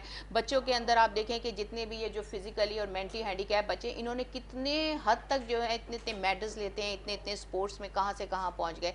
तो इस तरह से आप इनकी उनकी जो है वो आप इसको कहते हैं रिहैबिलिटेशन, इसको कहते हैं मैनेजमेंट। और फिर उस बात के बाद जो है आपने प्रॉपर जो है इनका मेडिकल चेकअप करवाना है। मेडिकल चेकअप कराने का मतलब ये है क्योंकि इन बच्चों में, ये बच्चे आम बच्चों के मुकाबले में थोड़े से वीक होते हैं, तो आपने अपने बच्चे की मेडिकल हेल्थ का जो है वो ख्याल रखना बहुत ज़रूरी है। क्योंकि ये वो बच्चे होते हैं कि वे फ़ौरन पिक कर लेते हैं, या फिर खुदा ना खास्ता अगर इनकी कोई डेवलपमेंटल प्रॉब्लम है तो आप इनकी प्रॉपर चेकअप कराना बहुत ज़रूरी है। कि आप इतनी मेहनत कर रहे हैं और दूसरी तरफ जो है कोई बीमारी अंदर डेवलप हो रही है और आप उसको इग्नोर कर रहे हैं। ठीक है डॉक्टर शबाना, आपने बहुत प्यारे तरीके से जो है हमारे नाज़रीन को आज डिटेल में आपने बताया किस तरह से ये जो बीमारी है उनके जो पेशेंट हैं उसका किस तरह से घर में ख्याल रख सकते हैं। ज़रूरी नहीं है कि आप डॉक्टर के सेशंस ही लें जाके, आप घर में भी उस तरह से ख्याल रख सकते हैं जिस तरह से इन्होंने बताया। मेरे ख्याल से कोई डॉक्टर नहीं चाहता कि उसके बाद पेशेंट आए, लेकिन फिर भी आपने जिस तरह से बारीक तरीके से जो पॉइंट्स हैं मेन जो बिल्कुल। जिस तरह से बच्चा बोलना सीखे, वो घर में किस तरह से जो है घर वालों के साथ उसका बिहेवियर नॉर्मल हो जाए। और क्योंकि इस तरह के मैंने बच्चों को देखा, वो अपने बहन भाइयों से खुसूसन बहुत ज़्यादा दूर होते हैं, क्योंकि और बच्चे माँ बाप के ज़्यादा करीब होते हैं और वो जो बच्चा होता है वो माँ बाप से थोड़ा सा दूर होता है, क्योंकि उस तरह से वो मेरे ख्याल से वो सोच नहीं पा रहा होता है, वो देख रहा होता है कि बाकी सब नॉर्मल है, मैं एक अकेला क्यों हूँ। तो बहन, मैं चाहूँगी ज़्यादा ज़्यादा बहन भाइयों को ये बताएं कि बहन भाइयों का अपना क्या किरदार होना चाहता है, इसका होना चाहिए उनका। असल में पता है आपको, ये एक चीज़ आप कह रहे हैं ना, लेकिन मैंने जो प्रैक्टिकली देखा है, जैसे मैं बहुत सारे सेंटर्स में इन बच्चों के साथ मैंने काम किया है, इनके जो ये बहुत लविंग बच्चे होते हैं। ये अपनी मतलब ये खुद से लोगों को इन्वॉल्व कर लेते हैं कि वो उनसे प्यार करें। इनकी एक्टिविटीज़ ऐसी होती हैं, इतना प्यार करते हैं, घुलते हैं, मिलते हैं, आपसे चिपकेंगे, आपके काम करेंगे, इनकी कोशिश यही होती है डिवोशन। तो आप देखें बहन भाई भी खुद इनके साथ इन्वॉल्व हो जाते हैं। मेजॉरिटी जो है बहन भाइयों को भी चाहिए, ज़ाहिर है इनके साथ इनकी सोशल लाइफ जो है और उसमें को सोशलाइज करें, ताकि जो है। और फिर आखिर में मैं एक और बात यही कहूँगी कि आप सब लोग ये समझे कि आप लोग चाहे बहन भाई हैं, चाहे माँ बाप हैं, आप भी वो स्पेशल लोग हैं जो अल्लाह ताला के सिलेक्टेड लोग हैं, जिन्होंने आपको एक इतने हीरे जैसे बच्चे दिए, स्पेशल बच्चे दिए, जो आम बच्चे नहीं हैं, स्पेशल बच्चे हैं। इनका ख्याल रखें और अपना भी ख्याल रखें साथ में। अच्छा, आजकल जो मसल्स का पेन बहुत ज़्यादा हो गया, जो बाइक पे ख़वातीन सफ़र करती हैं उनके बैक बोन में काफ़ी पेन रहता है, सोने में जो है यहाँ पे इस साइड पे भी काफ़ी दर्द होता है। तो ये क्यों, ये सब चीज़ें क्या वजूहात है? क्या बाइक पे कोई बैठने के ख़ास कोई पोज होना चाहिए जिस तरह से हम बैठे? हाँ बिल्कुल, ये तो बहुत इंपॉर्टेंट चीज़ है। देखें बाइक पे क्या होता है, अब जो लड़के हैं, स्पेशली लड़कियों की बात तो चलें बात की है, जो ज़्यादातर ये जितने भी बच्चे चला बिफोर हमारे पास जो केसेस आते हैं 30 साल की उम्र से पहले के जो है वो एज में, लड़के क्या करते हैं बाइक पे किस तरह बैठते हैं, आपने देखा होगा सीट पे पीछे की तरफ होके बैठेंगे बिल्कुल यूं करके, और यूं बाइक चला रहे होते हैं। जब आप इस तरह बैठते हैं आपकी कमर जो है बिल्कुल सीधी स्टिफ हुई हुई होती है, ठीक है, एक तो ये चीज़ होती है। दूसरा क्या होता है, आपकी शोल्डर, ये कोहनी और ये रिस्ट, अगर कोई चीज़ किसी को समझ नहीं आए ना तो वो कॉल तो आप कर ही लेंगे ना। असल में कुछ ऐसी चीज़ें हमारी मेडिकल निकल जाएं जो किसी को ना समझ आए तो वो पूछ सकता है। तो ऐसा है कि ये एक एंगल बनता है कुदरती तौर पे, तो जब हम इस तरह से बैठते हैं तो इसको कहते हैं अल्फ़ा एंगल। तो ये अल्फ़ा एंगल डिस्टर्ब हो जाता है, जितना ये अल्फ़ा एंगल डिस्टर्ब होता है उतना कमर के ऊपर प्रेशर आता है, मतलब ये एक मेडिकल का रूल है। तो आपने क्या करना है कि जब कभी भी आप मोटरसाइकिल चलाएं, एक तो आपने बिल्कुल टैंकी के करीब होकर बैठना है, दूसरा आपने कमर को थोड़ा सा झुकाना है, थोड़ा सा आगे की तरफ झुका के रखें, और आपने ये जो आपकी रिस्ट जॉइंट है इसको सीधा रखना है और कोनी को थोड़ा सा मोड़ के, आपका ये पोस्चर होना चाहिए जब आप मोटरसाइकिल चला रहे हैं। और दूसरी चीज़ ये कि जब आप मोटरसाइकिल चला रहे हैं तो आपके ये जो घुटने हैं उससे आपने मोटरसाइकिल की ग्रिप करनी है, और पैरों पे, यानी कुछ वजन आपने घुटनों और पैरों पे शिफ्ट करना है। आपने इस तरह कमर पे स्टिफ करके रखा, जब कोई झटका आया, एक तो आपने अटेंटिव रहना है, सबसे बड़ी बात। दूसरी चीज़ ये है कि अगर कोई झटका आता है, कोई गड्ढा आता है, तो आपने थोड़ा सा अपनी बॉडी को और ज़्यादा लूज कर लेना है, ताकि आपकी बॉडी पे, जैसे अगर कोई जंप आता है, कोई नरम चीज़ होती है उस पर कम चरक आता है, कोई हार्ड चीज़ होती है तो वो टूट जाती है, उसको ज़्यादा डैमेज होती है। तो जब आपकी कमर फ्लेक्सिबल होगी, स्टिफ नहीं होगी, तो आपकी कमर कम डैमेज होगी। तो कोशिश यही करें कि आप थोड़ा सा ऐसे लूज करके, और इसके बाद ये तो हो गई जब आप मोटरसाइकिल चला रहे हैं उस वक्त की बातें। लेकिन अगर आप जो है क्या कहते हैं, इसके बाद शाम में क्या कर, आपने अपनी फ्लेक्सिबिलिटी एक्सरसाइज, यानी वो एक्सरसाइज करनी है जिससे आपकी कमर की लचक में इजाफा हो। उनमें जो है आपकी रनिंग है, वॉकिंग है और स्विमिंग, ये एक्सरसाइजेस आप करें जिससे आपकी कमर जो है लचकदार होगी, और इस तरह का कोई भी ट्रॉमा, कोई भी इंजरी फ़ौरन जो है वो आपकी कमर को इफेक्ट नहीं करेगी। ये तो मोटरसाइकिल की बात। और बाकी जो खवातीन है उनकी भी बताया। अच्छा, खवातीन में ये है कि देखें, अब खवातीन का अब ये है कि ये कुछ चीज़ें ऐसी होती हैं जिसमें आपको एहतियात, अगर जैसे सपोज अगर आपकी कमर में ऑलरेडी दर्द है, तो आपने उसके लिए एक तो यही कि आपने अपने मसल्स स्ट्रॉन्ग करने हैं। अगर आप मोटरसाइकिल की बात करेंगे ना, मोटरसाइकिल बैठी अपने मसल्स स्ट्रॉन्ग करें, एक्सरसाइज जैसे मैंने बताया, ये फ्लेक्सिबिलिटी एक्सरसाइज आम दिन में करें। उसके अलावा कमर पे जो है वो आप बेल्ट पहन के रखें, जैसे बेल्ट आती है लंबोसेक्रल बेल्ट, अगर आपको कमर में दर्द है तो वो आपकी स्पाइन को भी सहारा दे के रखती है। बस यही 2-4 टिप्स हैं। उसके अलावा सोने में जो है अक्सर लोग जैसे सीधे होके बहुत सारे लोग नहीं सो जाते, मतलब मैं भी नहीं सोती उस तरह से, मैं भी मतलब टेढ़ी मेढ़ी होके बहुत ज़्यादा सोती हूँ। तो अक्सर ना मेरे भी यहाँ पे दर्द होता है, और यही ज़्यादातर खवातीन का भी यही है प्रॉब्लम कि सोने जब सो के उठते हैं तो हमारे बॉडी में पेन होता है। देखें, उसकी भी बहुत वजह है।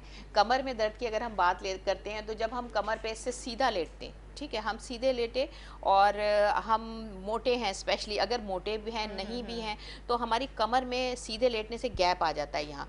जब कमर में ये नीचे गैप आता है तो हमारा ये जो हिप जॉइंट है ये ऊपर की तरफ उठ जाता है।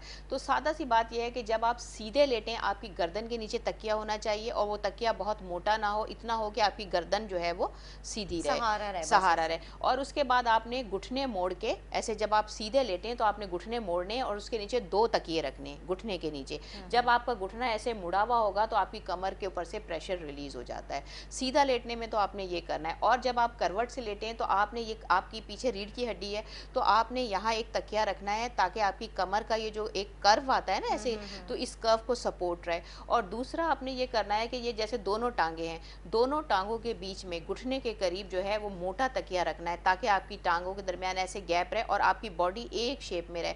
जब हम इसमें तकिया नहीं रखते तो ये घुटना ऊपर आता है, हमारी बॉडी यूँ टेढ़ी हो जाती है। आपने घुटनों के नीचे तकिया रखना है ताकि आपकी बॉडी स्ट्रेट रहे, एक तकिया आपने कमर पे पीछे रखना है। ये आपका सोने का पोस्चर है, ये बहुत अहम है। और बस यही मैं चाहूँगी कि आप हमारे नाज़रीन को, जैसा आज आपने इतने खूबसूरत तरीके से आपने डिटेल में इतने डीपली आपने गाइड किया, तो हमारे नाज़रीन जो है आज आप लोग अपने अपने जो सोने के तरीके भी चेंज कर लें, पीछे तकिया रखें, सोएं, पैरों के नीचे तकिया रखें। बाइक पे जब आप लोग सफ़र करते हैं तो उस तरह से आप लोग, जिस तरह से डॉक्टर शबाना ने बताया कि आप मतलब थोड़ा सा आगे होके आप बाइक चलाएं, क्योंकि वाकई मैंने देखा अक्सर जो लड़के होते हैं वो शौक में मतलब जो है वो पीछे होके चला रहे होते हैं बाइक, तो वो काफ़ी उसके ऊपर आपकी बैक बोन जो है उसके ऊपर बहुत ज़्यादा असर पड़ता है। बैक बोन क्योंकि जो है वो मेन पार्ट होता है बॉडी का, तो उसको जो है अगर आप उसके आप केयर करेंगे तो मेरे ख्याल से आप नॉर्मल रहेंगे, बहुत सारे दर्द से आपको निजात रहेगा। तो मैं आपको शुक्रिया अदा करूँगी, आप आई और आपने बहुत खूबसूरत हमारे नाज़रीन को सेशन दिया। तो बस ये है कि नाज़रीन अब एक छोटा सा ब्रेक लेंगे, ब्रेक के बाद हम हाजिर होंगे नए सेगमेंट के साथ, हमारे साथ रहिएगा।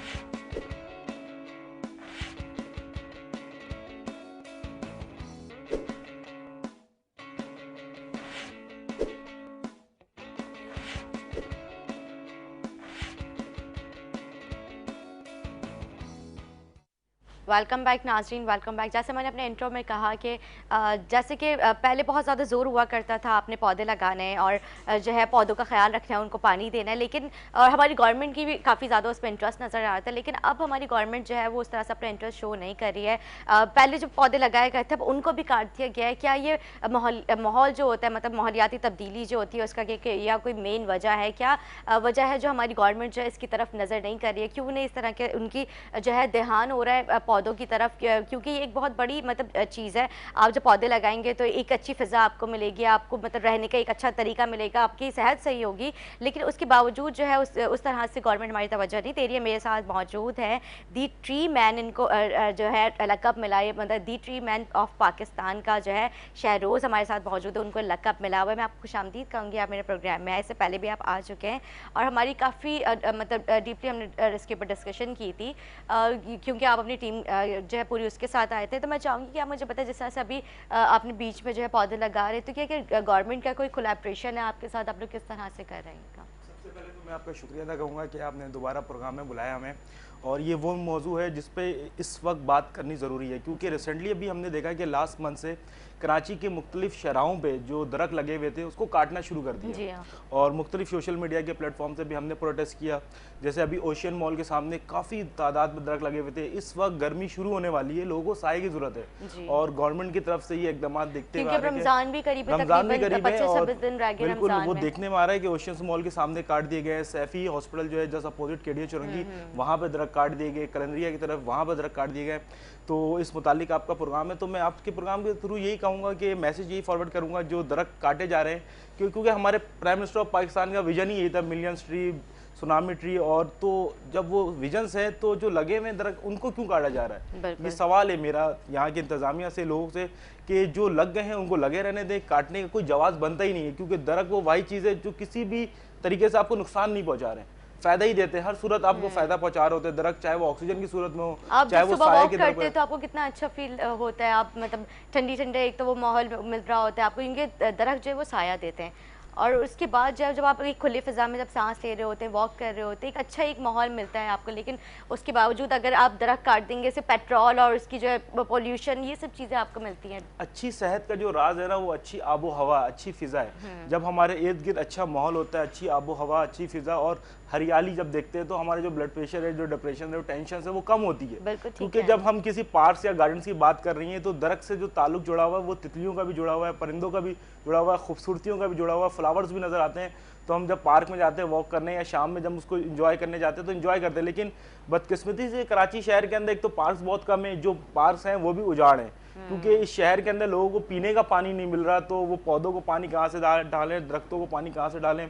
तो इस चक्कर में इस पर भी हमने काम किया। मैम एक थोड़ी सी कोशिश की अपने हिसाब से कि सोर्स ऑफ वाटर कैसे हम बचाएं इन पौधों के लिए। पानी तो को अक्सर ईदगाह के साथ आपने देखा होगा कि मस्जिद होती है वहाँ पर, तो ग्राउंड्स होते हैं वहाँ पर, मस्जिद होती है, जो वजू का पानी जो हमारा वेस्ट हो रहा होता है, जो नालियों में जा रहा होता है, तो हमने कोशिश की है कि उस वजू के पानी को बचा के अपने ग्राउंड्स और पार्क में लेके आए, ताकि वहाँ पर हम पौधे उगा सकें, वहाँ पर हरियाली कर सकें। लास्ट हमने जो अपना अर्बन फॉरेस्ट कहते हैं, मसनूई जंगल, शहर के बीच में एक मसनूई जंगल बनाना, जो कि हमारे शहर के अंदर एक लंग्स का काम करते हैं, हवा को फिल्टर, ऑक्सीजन को फिल्टर करने का काम करते हैं, जो हमारी हवा, हमारे आबो हवा के अंदर जो मीथेन गैस और मुख्तलिफ जहरीली गैस, जैसे आपने बताया पेट्रोल है, और आपको धूल मिट्टी नज़र आती है, तो इससे जो चिड़चिड़ा माहौल पैदा हो रहा है, तो उस माहौल को अच्छा बनाने, कंट्रोल करने के लिए अर्बन फॉरेस्ट, शहर के बीच में मसनूई जंगल बनाने की छोटी सी कोशिश हमने की है। नॉर्थ कराची के अंदर, डीएमसी सेंट्रल के अंदर, वही वहाँ पर था पूरा ग्राउंड बंजर पड़ा हुआ था, वहाँ पर पानी नहीं है, तो ना घास होगी ना पौधे होंगे, तो बराबर मस्जिद थी। हमने मस्जिद इंतजामिया से बात की, जो आप वजू का पानी नालों में ज़ाया कर रहे हैं, तो वो आप हमें ग्राउंड में देते हैं। तो उन्होंने भी हमें अप्रिशिएट किया, अच्छी बात है कि आप ऐसा काम करने जा रहे हैं। तो हमने वो वजू का पानी लेके हम ग्राउंड के लेके अंदर लेकर आए, और अल्हम्दुलिल्लाह 6 मंथ्स हो गए हैं उस पर काम कर रहे हैं, और एक अच्छा फॉरेस्ट नॉर्थ कराची के अंदर तो हम तैयार करने जा रहे हैं इंशाल्लाह। अच्छा, मतलब अभी आप लोगों का ये प्रोसेस में अभी प्रोसेस है मैम, क्योंकि एक फॉरेस्ट को बनते बनते 3 साल लग जाते हैं, एक अच्छा बड़ा जंगल नजर आता है। मतलब कितना बड़ा आप ये बना अभी तकरीबन हमने जो 40 बाई 40 मीटर का एरिया लिया है उस पूरा फॉरेस्ट बनाने के लिए। तो इसमें कोई आप लोग एनिमल्स वगैरह भी रखेंगे? इसके अंदर हमने कोशिश की है उस किस्म के प्लांट्स लगाएं जिसमें तितलियां हैं, जिसमें परिंदे आए, जिसमें फल हैं, फूल हैं, क्योंकि ये जब होंगे ना, तो आपको तितलियां भी नजर आएंगी, जहाँ पर फूल होंगे, जहाँ पर फल होंगे, वहाँ परिंदे भी नजर आएंगे। और इनकेस हमारी कोशिश ये है कि रिसेंटली हमने अपने एमपी वसीम कुरैशी साहब से रब्ता किया है कि इस पार्क को हमें अडॉप्ट कर दिया जाए, कि मोहल्ला कमेटी ही इसको अडॉप्ट कर ले, क्योंकि जब गवर्नमेंट के पास फंड्स नहीं है, वसाइल नहीं है, जब वो कुछ नहीं कर पा रहे, तो आप हमें दे दें, ताकि हमें श्योरिटी हो जाए कि ये हमारी ओनरशिप में आ गई है, तो लोग इस पर इंटरेस्ट भी लेंगे और अपने मदद आपके तहत उसको अच्छे से अच्छा बनाने की कोशिश भी करेंगे। तो इसमें गवर्नमेंट का आपके साथ कोई गवर्नमेंट का किसी किस्म की कोई कोलैबोरेशन नहीं है, गवर्नमेंट कहीं से किसी तरीके से किसी भी फोरम पे कोई काम करने को तैयार नहीं है। ओके, तो मतलब आप लोगों ने कोई किसी किस्म की कोई उनसे मुलाकात की, कोई मीटिंग हुई, आप लोगों के जो प्लान्स हैं आप लोगों ने गवर्नमेंट से डिस्कस किए, तो उनका क्या कहना था इस हवाले से? जब तक बल्दियाती सेटअप था यहाँ पर, जब चेयरमैन थे डीएमसी सेंट्रल के मोहम्मद रियान हाशमी भाई, तो उनसे कोलैबोरेशन से हमने डीएमसी सेंट्रल के अंदर 3 अर्बन फॉरेस्ट यानी कि मसनूई जंगल बनाने की कोशिश की। एक हमने नॉर्थ नाजाबाद के अंदर फतेहाबाद पार्क है वहाँ पर बनाने की कोशिश की, क्योंकि फॉरेस्ट बनाना तो आसान है कि मैं आऊँ और 1000 पौधे लगा के चले जाऊँ, लेकिन देन उसको मेंटेन करना, लुक आफ्टर करना और वाटर, सोर्स ऑफ वाटर होना वहाँ पर, ये बहुत इंपॉर्टेंट होता है। तो अल्लाह पाक जन्नत नसीब फरमाए, आरिफुल्लाह हुसैनी साहब वहाँ से हेड थे, उन्होंने इस फतेहाबाद के अंदर एक सेवरेज ट्रीटमेंट प्लांट बनाया था। तो उस ट्रीटमेंट प्लांट के बिहाफ से हमने वहाँ फॉरेस्ट बनाया। पर ये है वही बात जिसे कहते हैं ना कि हमने तो बनाया उनके ओनरशिप पे, जब तक रेहान हाशमी भाई थे सिटिंग पर्सन वहाँ पर थे, वो फॉरेस्ट भी अच्छा था, लेकिन अब जितने पौधे हमने वहाँ पर लगाए थे उसके 60 to 70% अभी हमें नजर आ रहे हैं। ठीक है, तो उम्मीद ये है कि हम खुद भी उसको फॉलोअप लेते रहते हैं, बार बार जाके कुछ खराब हो जाता है तो चेंज कर देते हैं, लेकिन इंशाल्लाह हमारी अपनी पूरी कोशिश है कि हम उसको कामयाब कर लें। अच्छा, गवर्नमेंट ने किन किन डिस्ट्रिक्ट्स में जो है उन्होंने ये पौधे शजरकारी की है? डीएमसी सेंट्रल के हवाले से तो मुझे फेडरल भी एरिया का पता है कि वहाँ पर उन्होंने डॉक्टर कंवल निज़ामी उनके साथ मिलकर एक फॉरेस्ट बनाया। ठीक है, उसके अलावा अभी सीव्यू के ऊपर मुर्तज़ा वहाब साहब बना रहे हैं फॉरेस्ट। ये सही। अच्छा, जो आपकी जो टीम है जॉइन हैंड्स, आपके सॉरी ग्रीन हैंड्स जो इनकी एक ऑर्गेनाइजेशन है जिससे आप लोग काम कर रहे हैं, तो इसमें आप लोग अपनी मदद आपके तहत कर रहे हैं या फिर मतलब आप लोग ये कोई दोस्त अहबाब या कोई रिश्तेदार सब लोग मिलके आप लोग या कर रहे हैं, या कोई बाहर से आपको किसी तरह की कोई फंडिंग हो रही है? मैम स्टार्टिंग तो हमने बिल्कुल, मैंने इनिशियली जो स्टार्टिंग किया था वो आपने देखा होगा 2015 में जब हीट वेव्स आया था तो कराची शहर के अंदर टेम्परेचर इतना ज़्यादा बढ़ गया था कि लोग घरों पे महसूर हो गए थे। तो उसी वक्त एक मुहिम चली थी ना कि दरख्त लगाओ मुल्क बचाओ, दरख्त लगाओ मुल्क बचाओ। तो हम अपने मस्जिद के दोस्तों के साथ थोड़ी सी एक्टिविटी करने की कोशिश कर रहे थे और बोले थे ना तस्वीरें नहीं खींचो इसकी, ना ये रियाकारी में आएगा, सवाब नहीं मिलेगा। अच्छा। तो हम लोग प्लांट्स लगा रहे थे, तो 2-3 दोस्त हमारे, तो उन्होंने पिक्चर्स भी ले ली। जब पिक्चर्स ले ली तो उन्होंने ऐसी सोशल मीडिया पर डाल दिया। तो एक प्लेटफॉर्म होता ना कि उस वक्त मुझे कहा जाता था कि ये कौन है, इतने पौधे लगा, उस वक्त मैंने 5 पौधे लगाए थे खाली। जब मैं पूरे शहर के अंदर वायरल हुआ था सोशल मीडिया के ऊपर कि शहरोज है वो पौधे लगाते हैं, पौधे लगाते हैं, पौधे लगाता है, इस वजह से इसकी अवेयरनेस से फिर लोग मुझसे जुड़ने लगे। मेरा कुलीग है एनुर रज़ा, वो फर्स्ट डे से मेरे साथ है। सोएब सिद्दीकी, अब्दुल बासित है, ये वो लोग हैं जो मकामी कराची शहर के अंदर रहते हैं और ये लोग मेरे साथ जुड़े रहते हैं एक्टिविटी के अंदर। और मुझे यहाँ तक पहुँचाने में एक आम लड़का है शहरोज से, मुझे ट्री मैन ऑफ पाकिस्तान बनाने में सबसे बड़ा किरदार जो है वो रेहान सिद्दीकी भाई का है, जो न्यू जर्सी के अंदर रहते हैं। वो बंदा था, वो विजन लेके आया था, सोशल मीडिया के प्लेटफॉर्म से हम जुड़े साथ ना। उस बंदे ने मुझे विजन समझाया, ग्रीन पाकिस्तान सेफ पाकिस्तान, कि पाकिस्तान ग्रीन होगा तो सेफ होगा, तो इसको ग्रीन बनाओ, सेफ बनाओ, उसको महफूज बनाओ। तो मैंने कहा रेहान भाई मैं अकेले नहीं कर सकता, मैं तो यूसी लेवल पे काम कर रहा हूँ। बोला नहीं, आज तुम यूसी पे हो, कल तुम पूरे शहर में होगे, परसों तुम पूरे मुल्क में काम करोगे। तो मैंने रेहान सिद्दीकी भाई से कहा रेहान भाई इट इज़ नॉट पॉसिबल। उन्होंने कहा तुम करो काम, मैं तुम्हारे साथ हूँ। तो सोर्स ऑफ इनकम जो इसे कहते हैं ना, प्लांट्स हमें कहाँ से मिलते हैं, अल्हम्दुलिल्लाह 5 साल हो गए, हमने कभी भी अपने हल्के से ये नहीं कहा कि हमें आप प्लांट्स प्रोवाइड करें। हमारा अपना छोटा सा सर्कल है, एनुर रज़ा हो गया, सोएब भाई हो गए, रेहान सिद्दीकी हो गए, हम लोग मिलके ही अपने सैलरी से कुछ कंट्रीब्यूशन कर लेते हैं और महीने के प्लांट्स वगैरह हम लगाना शुरू कर देते हैं। और इसी तरीके से हम प्लांट्स लगाते गए। जब हमने प्लांट्स ज़्यादातर लगाना शुरू किए ना इलाके में, पार्क्स में, तो हमने फिर एक चीज़ नोट किया कि लोगों में इसकी अवेयरनेस भी देनी चाहिए जी, प्लांटेशन। क्योंकि मैं और आप मिलके कितने प्लांट्स लगा लेंगे, 1 लाख लगा लेंगे, 2 लाख लगा लेंगे, 3 लाख लगा लेंगे, लेकिन अगर हमने यूथ को तैयार कर लिया प्लांट्स लगाने में, हमने 1, 2, 3 शहरों और बना लिए, तो वो फिर पूरे पाकिस्तान को क्या पूरी दुनिया को भी हरा भरा करने को तैयार हो जाएंगे। तो अब हमें यूथ कहाँ से मिलेगी, यूथ ढूंढने के लिए हम फिर स्कूल्स, कॉलेज, यूनिवर्सिटीज़ गए।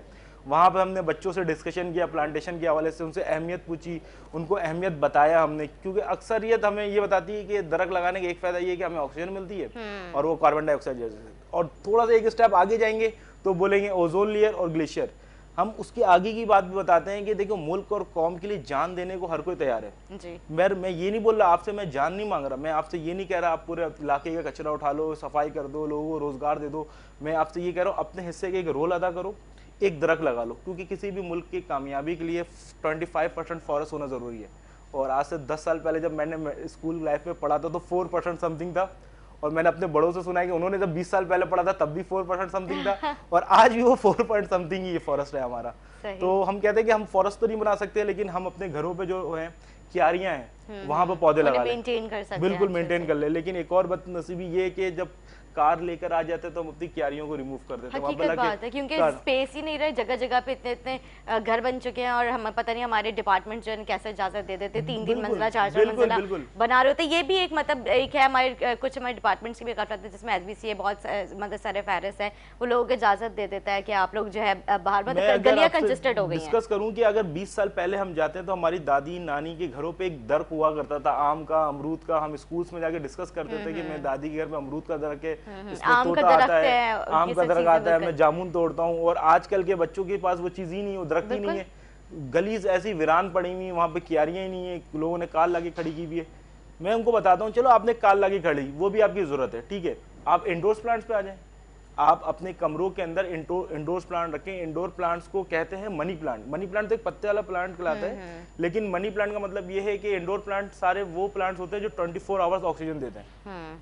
आप कमरे के अंदर बैठे हुए हैं, आप रूम के अंदर बैठे हुए हैं, आप ऑक्सीजन यूज कर रहे हैं, वहाँ पर कार्बन डाइऑक्साइड गैस खारिज हो रही है। तो इंडोर प्लांट्स अपने कमरों में रखें आप, और उसको आपका माहौल अच्छा हो जाएगा। आप क्लास में जाएं, आप अपने रूम में जाएं, आपको पहले देखा हो डाइनिंग टेबल के ऊपर मनी प्लांट का जार रखा होता था। पानी के जमाने में लोग अपने पूरे घरों में मनी प्लांट लगा लिया करते थे, वो फैलती रहती थी, बढ़ती रहती थी, अच्छा लगता था, फ्रेश होता था, मूड स्विंग होता था। उनको देख के, वो हरियाली देख के बंदा जाहिर सी बात है। और फिर पर आज के दौर में लोगों का ये इंटरेस्ट ही खत्म हो जाता है।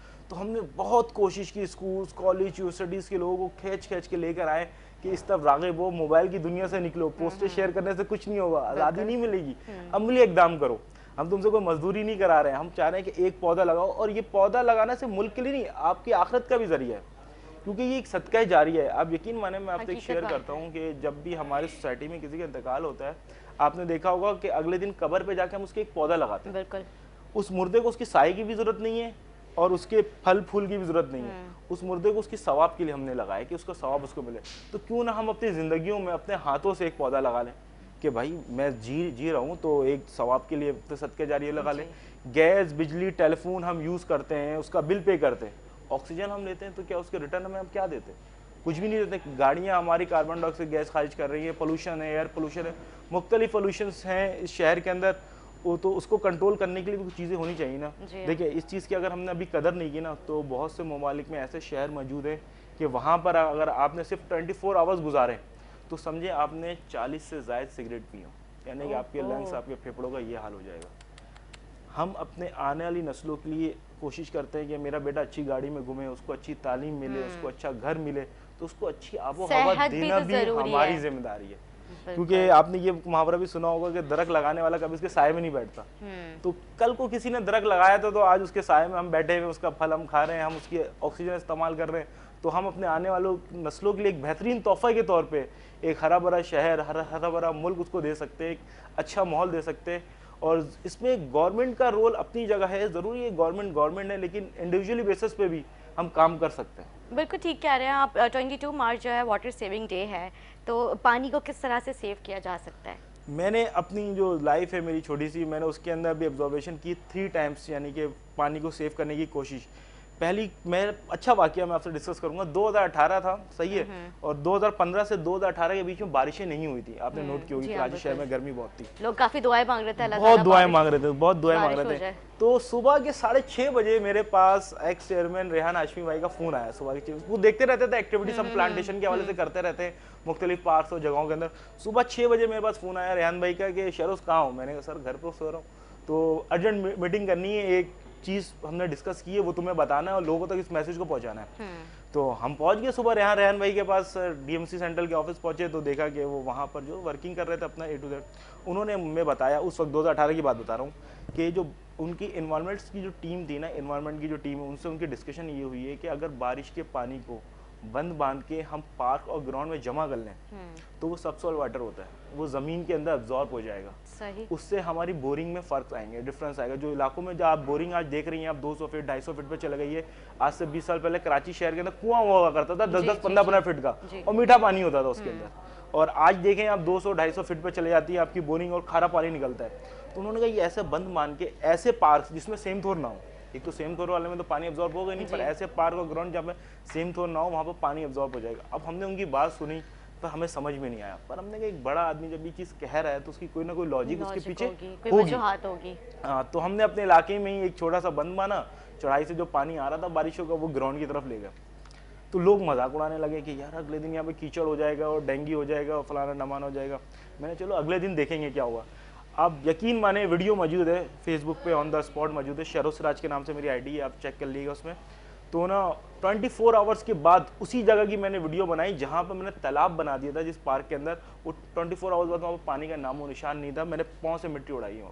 तो आपको पता है ऐसे बारिशें नहीं हुई तो पानी, जमीन को भी पानी चाहिए। इस बिल्कुल। कदर पानी की कमी हो गई है कि मतलब उन दिनों हो गई थी कि पानी, क्योंकि बारिशें नहीं हो रही थी, इतना ड्राई वो सब चीज़ें हो गई थी, ज़मीन हमारी खुश्क हो गई थी पूरी तरह। तो असल वजह क्या, तो हमने कोशिश करके पानी अपना ग्राउंड में जमा कर लिया। देन ये कि जो पानी ज़मीन के अंदर हमारे नहीं जा रहा है, उसके लिए मेन किरदार जो उसको बर्बाद करने में ना ज़मीन को प्लास्टिक का है। हाँ, कहीं पे भी पिट्स लगाएं, कहीं पे भी गड्ढा करें, ज़मीन के अंदर से निकलती है प्लास्टिक। जब प्लास्टिक होगी तो वो सब सॉइल वाटर वो ज़मीन के अंदर एब्जॉर्ब ही नहीं होता। तो आपके प्रोग्राम से, आपके चैनल से और आपको ही मैं ये कहूँगा कि माशाल्लाह लोग मुख्तलिफ आपके हैं लिंक्स, तो आप उनको कि जहाँ इस्लामाबाद और लाहौर जो पाकिस्तान का हिस्सा है वहाँ शॉपर बैग्स पर पाबंदी लगी हुई है, तो कराची वालों ने क्या गुनाह किया हुआ है? यहाँ क्यों लाहौर इस्लामाबाद की ज़िंदगी नहीं गुजार रहा है शॉपर बैग पर पाबंदी लगी हुई? तो कराची में भी इस चीज़ पर पाबंदी लगा दी जाए। शॉपर जो है वो माहौल दुश्मन है। आपने देखा ना बारिशों में हर के घर पे कचरा और पानी आ गया, उस कचरे के अंदर क्या था, 80% प्लास्टिक था। 80% नालों के अंदर आप कचरा निकाल रही हैं, आप कहीं पे गुज्जर नाला का आपने देखा बड़े बड़े कचरे। बिल्कुल, अभी जब बारिश हुई थी तो उस दौरान जब नालों की सफाइयां हुई थी प्लास्टिक, तो इतना कचरा, इतना प्लास्टिक बैग्स उसमें से निकले थे। अगर इस चीज को हम यहीं पे कंट्रोल कर लेते तो जो आगे की तबाहियां हैं वो बच जाएंगी। तो एक बारिश का हमने फॉर्मूला आपको बताया। दूसरा मैंने आपको बताया कि वजू का पानी जो बेतहाशा वेस्ट हो रहा है, नालियों में जा रहा है, तो जो हमने इकदाम किया छोटा सा, तो यही मीडिया का रोल बहुत अच्छा है कि मीडिया ने हम इस प्रोग्राम को वो किया। तो हम फैज़ान मदीना गए, वहाँ पर हमने वहाँ डिस्कस किया, हमने बताया कि पहले उलमा इकराम से पूछा कि पाक है या नापाक है पानी, तो वहाँ से इजाज़त मिली कि हाँ ये पानी पाक है, आप इसको यूज़ कर सकते हैं पौधों के लिए।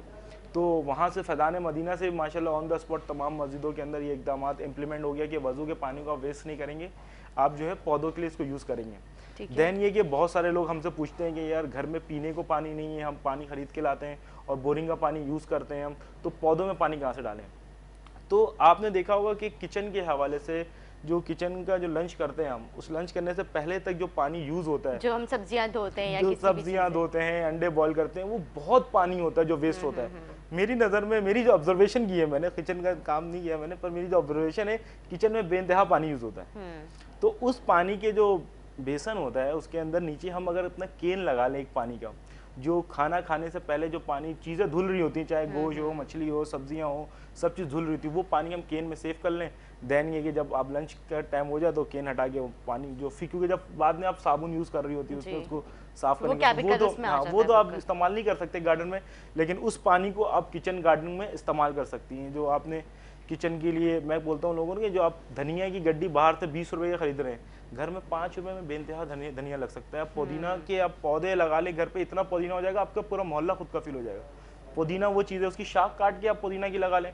शिमला मिर्च आप घर पे लगा सकती हैं, सलाद पत्ता आप घर पे लगा सकते हैं, पुदीना है, मिर्ची है, टमाटर है, ये सब चीज़ें औरतों को उसमें इंटरेस्ट होना चाहिए। हम ये कोशिश करते हैं स्कूल कॉलेज। मेरी नानी को बहुत ज़्यादा शौक है, मेरी नानी लगा रही होती है। तो मैंने यही कोशिश की लोगों को कि बाहर से पता नहीं किस तरीके सारा मुख्तलिफ चैनल्स पे दिखा रहा होता है कि तेज़ाब से धो रहे होते हैं और क्या क्या कर रहे होते हैं, गंदे पानी से ग्रो कर रहे होते हैं उसको। तो कुछ चीज़ें जो हम घर पे ग्रो कर सकते हैं, पुदीना, धनिया, अदरक आप घर पे यूज़ कर सकती हैं, लहसुन आप घर पे गमलों पे आराम से, सबके पास छत होता है। और जो मैंने आपको बताया कि आप पानी सेव कर सकती है किचन में किस तरीके से, वो आप उठा के उसको वहाँ गार्डन पे यूज़ कर लें आप। बिल्कुल अच्छा, पानी इस तरह से सेव कर सकते हैं कर सकते हैं। और इसके अलावा जिस तरह से आपने बताया कि अब वो हीट वेव, अब देखिए गर्मियाँ शुरू हो गई है, तो जो पौधे पहले लगे हुए थे उनकी किस तरह से अब आप लोग जो है उसकी केयर करेंगे? क्योंकि इतना ज़्यादा तो हमारे पास पानी नहीं है कि हम पूरे कराची में पानी देते रहें, तो वो किस तरह से, हमारी गवर्नमेंट को क्या आप मशवरा देंगे किस तरह से वो पानी जो है पौधों तक डालें? क्योंकि आपने देखा होगा कि हम गर्मी जब होती है तो हम लोग रोड पे अपने घर के बाहर ना पानी डाल रहे होते ताकि थोड़ा सा ठंडा हो जाए,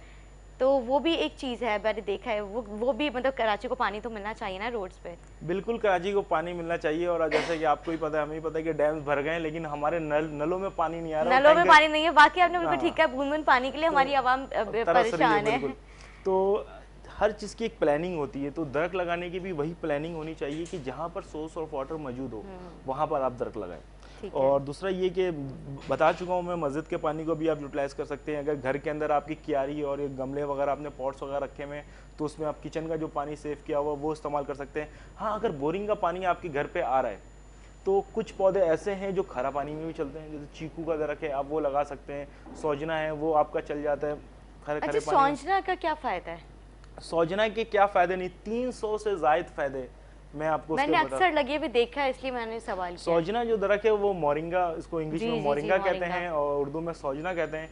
और बास लोग आजकल इसको डॉक्टर ट्री के हवाले से भी प्रमोट करते हैं। अच्छा। सबसे बड़ा फायदा तो मैं आपको ये बता देता हूँ कि उसका हमने अभी प्रैक्टिकल किया है हाल ही में, कि 15 फीट की शाख काट के हमने लगाई और 6 महीने में पूरा दरख्त तैयार हो गया। माशाल्लाह। सही है। दैन ये कि उसकी लंबी लंबी फलियां होती हैं, जैसे भिंडी के अंदर, अरबी के अंदर लस होता है ना, गूदे वूदे के लिए जो सेव होता है, तो उसकी फलियां खाते हैं हम दाल के साथ, कीमे के साथ।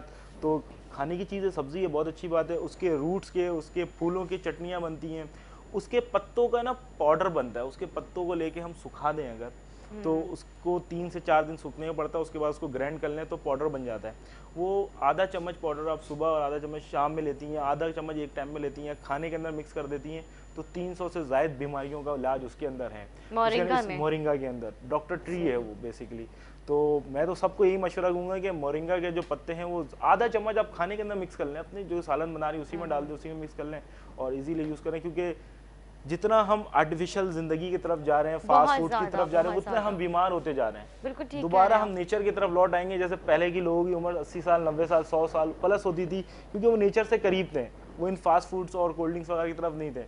तो जितना हम नेचर से दूर होते जाएंगे उतना हमारी लाइफ कम। अच्छा, पहले ज़माने में ये भी तो हुआ करते था, घर मतलब घर के करीब खेत हुआ करते थे, वहाँ से अपने ताज़ा सब्जियाँ तोड़ी और बना ली, लेकिन अब तो उस तरह की रही भी नहीं। अब उस तरीके की रही नहीं है। और अगर हम इंटरेस्ट, पहले जब हम इंटरेस्ट सिंध वगैरह जाते थे, पंजाब साइड जाते तो इजीली तोड़ के खा भी लेते थे, कोई मना नहीं करता था। अच्छा, और अब जाएं तो हम बोलते हैं यार ये हम लोग खेतों में क्यों जा रहे हैं, वहाँ पे यहाँ पे कोई फास्ट फूड चेन नहीं है कुछ इस तरह की। बिल्कुल ये हमारी चीजें हो गई बिल्कुल चेंज हो गया है। पहले बच्चे शाम में क्रिकेट खेला करते थे, फुटबॉल खेला करते थे, हॉकी, अब वो सब मोबाइल पे खेल रहे हैं अपने। तो बहुत ज़रूरत है चीज़ों को तब्दील करने की, हमें दोबारा अपने नेचर की तरफ लौटने की।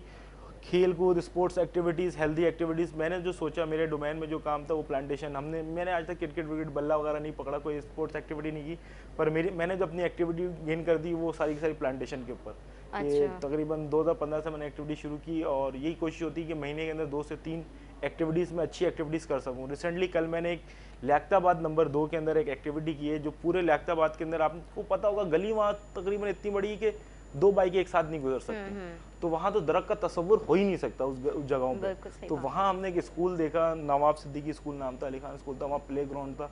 हम गए बच्चों के पास, पीर वाले दिन हम जब गए वहाँ पर, तो बच्चों से अवेयरनेस ली, बातें की कि फल कहाँ से आते हैं, तो बोली सब्जी मंडी से आते हैं। हाँ। उनको यही नहीं पता कि फल जो दरख्तों में लगा करते थे। छोटे बच्चों की बातें करो, उनसे डिस्कशन की, हमने बात किया, तो फिर हमने उनके साथ मिलकर उनके स्कूल्स में पौधे लगाए कि ये बच्चों ने एंजॉय किया एक्सिबिशन अपने हाथ से। ये भी एक तरह की एक्टिविटी, हेल्दी एक्टिविटी और पॉजिटिव एक्टिविटी के बच्चों ने अपने हाथों से मिट्टी डाला, उसमें खाद डाला, पौधे लगाए।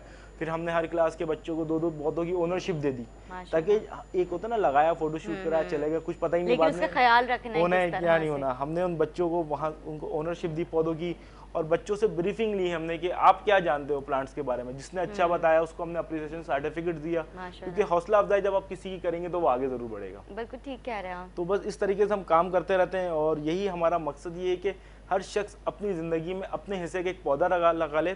मैं एक हदीस का मफहूम आपको सुनाऊंगा कि जिस हिसाब से उनकी हदीस का मफहूम ये है कि तुम्हें अगर कल क़यामत नज़र आ जाए और तुम्हारे हाथ में कोई खजूर का झाड़ हो, तो वो भी लगा दो, तुम्हारे राह निजात का जरिया है।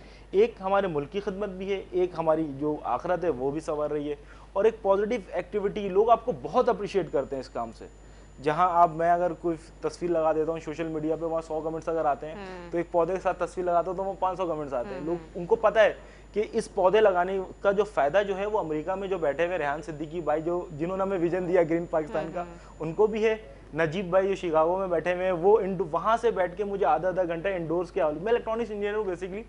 तो नजीब भाई मुझे वहाँ शिकागो से बैठ के इंडोर्स प्लांट्स के हवाले से बताते रहते हैं कि इंडोर्स प्लांट्स कितनी अहमियत है। जिनके घर रोड साइड हैं, तुम एयर पोल्यूशन मीटर लेके जाओ, उनके घरों में चेक करो कि क्या वहाँ पर वो आ रहा है, ऑक्सीजन लेवल क्या है, और फिर तुम 5 इंडोर प्लांट्स रखो, फिर जाके चेक करो कि वहाँ की ऑक्सीजन कितनी फ्रेश है। तो इस तरीके से वो ब्रीफिंग देते हैं।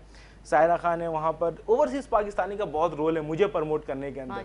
तो वो कि उन्होंने वहाँ से बैठ के बहुत चीज़ें बताई, क्योंकि उनको ये बात पता है कि अगर वो दरख्त मैं यहाँ पर लगाऊंगा, एक दरख्त यहाँ पर लगाऊंगा, तो फ़ायदा जो है ओजोन लेयर को भी है, फ़ायदा ग्लेशियर को भी है, फ़ायदा साउथ अफ्रीका और अमेरिका में रहने वाले तमाम इंसानों के लिए, क्योंकि दरख्त वो वही चीज़ है जो तमाम कायनात को, ज़मीन का जेवर है और पूरे कायनात को, हर चीज़ को, चाहे जिन हो, क्योंकि बहुत सारे वाक़यात हमारे साथ ऐसे भी हो सकते हैं। एक मैं किस्सा सुनाता हूँ आपको कि एक जगह मैं प्लांटेशन कर रहा था, तो वहाँ पर ना एक आंटी सामने से आ गई। तो मैंने कहा क्या कर रहे हो बेटा? मैंने कहा आंटी नीम लगा रहा हूँ मैं, तो ये है कि आप जो है ना इसको पानी डाल देगा, थोड़ा देखभाल कर लेगा। बेटा यहाँ पर नीम नहीं लगाओ। मैंने क्यों? नीम पे साया होते हैं। मैंने जी आंटी बिल्कुल साया होते हैं और अच्छे बड़े। नहीं नहीं बेटा, मेरे घर में जवान बेटी है, जिन भूत का साया होता है। मैंने आंटी कौन सी दुनिया में रह रही है, अब जिन भूत का साया होता है उसके ऊपर।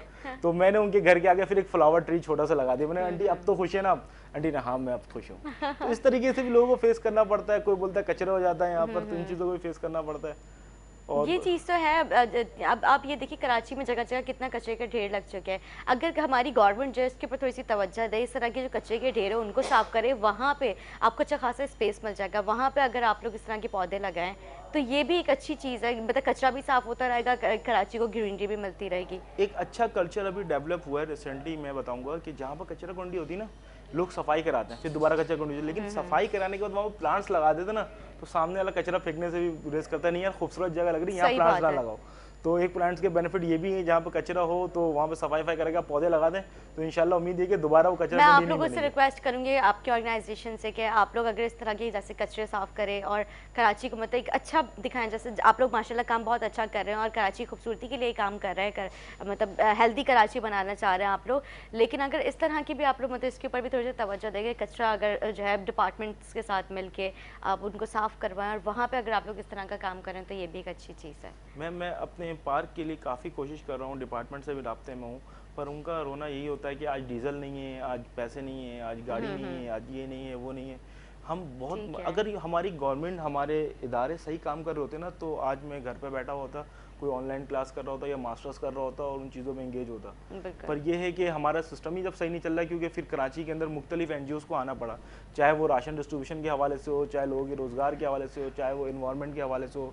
कुछ NGOs को आपने देखा होगा रोड कारपेटिंग कर रही हैं। किस शहर में, किस मुल्क के अंदर ऐसा होता है कि वहाँ के आम लोग, स्टूडेंट्स आगे रोड कारपेटिंग करें? ये बस देख रहे हैं ना, कराची की सूरत के हाल को देख रहे हैं, क्योंकि अपनी मदद आपके तहत ही करना है। जब हमने गवर्नमेंट से सारी अपनी जो है तवक्कुआत जो ख़त्म कर ली, तो फिर जाहिर बात है NGO से हम लोग अपनी तवक्कुआत बढ़ाएंगे कि हो सकता है यही हमारे मुल्क को जो है थोड़ा सा तब्दील कर ले, हमारे शहर कराची को, जो एक रोशनियों का शहर था उसकी रोशनियाँ छीन ली गई उस तरह की।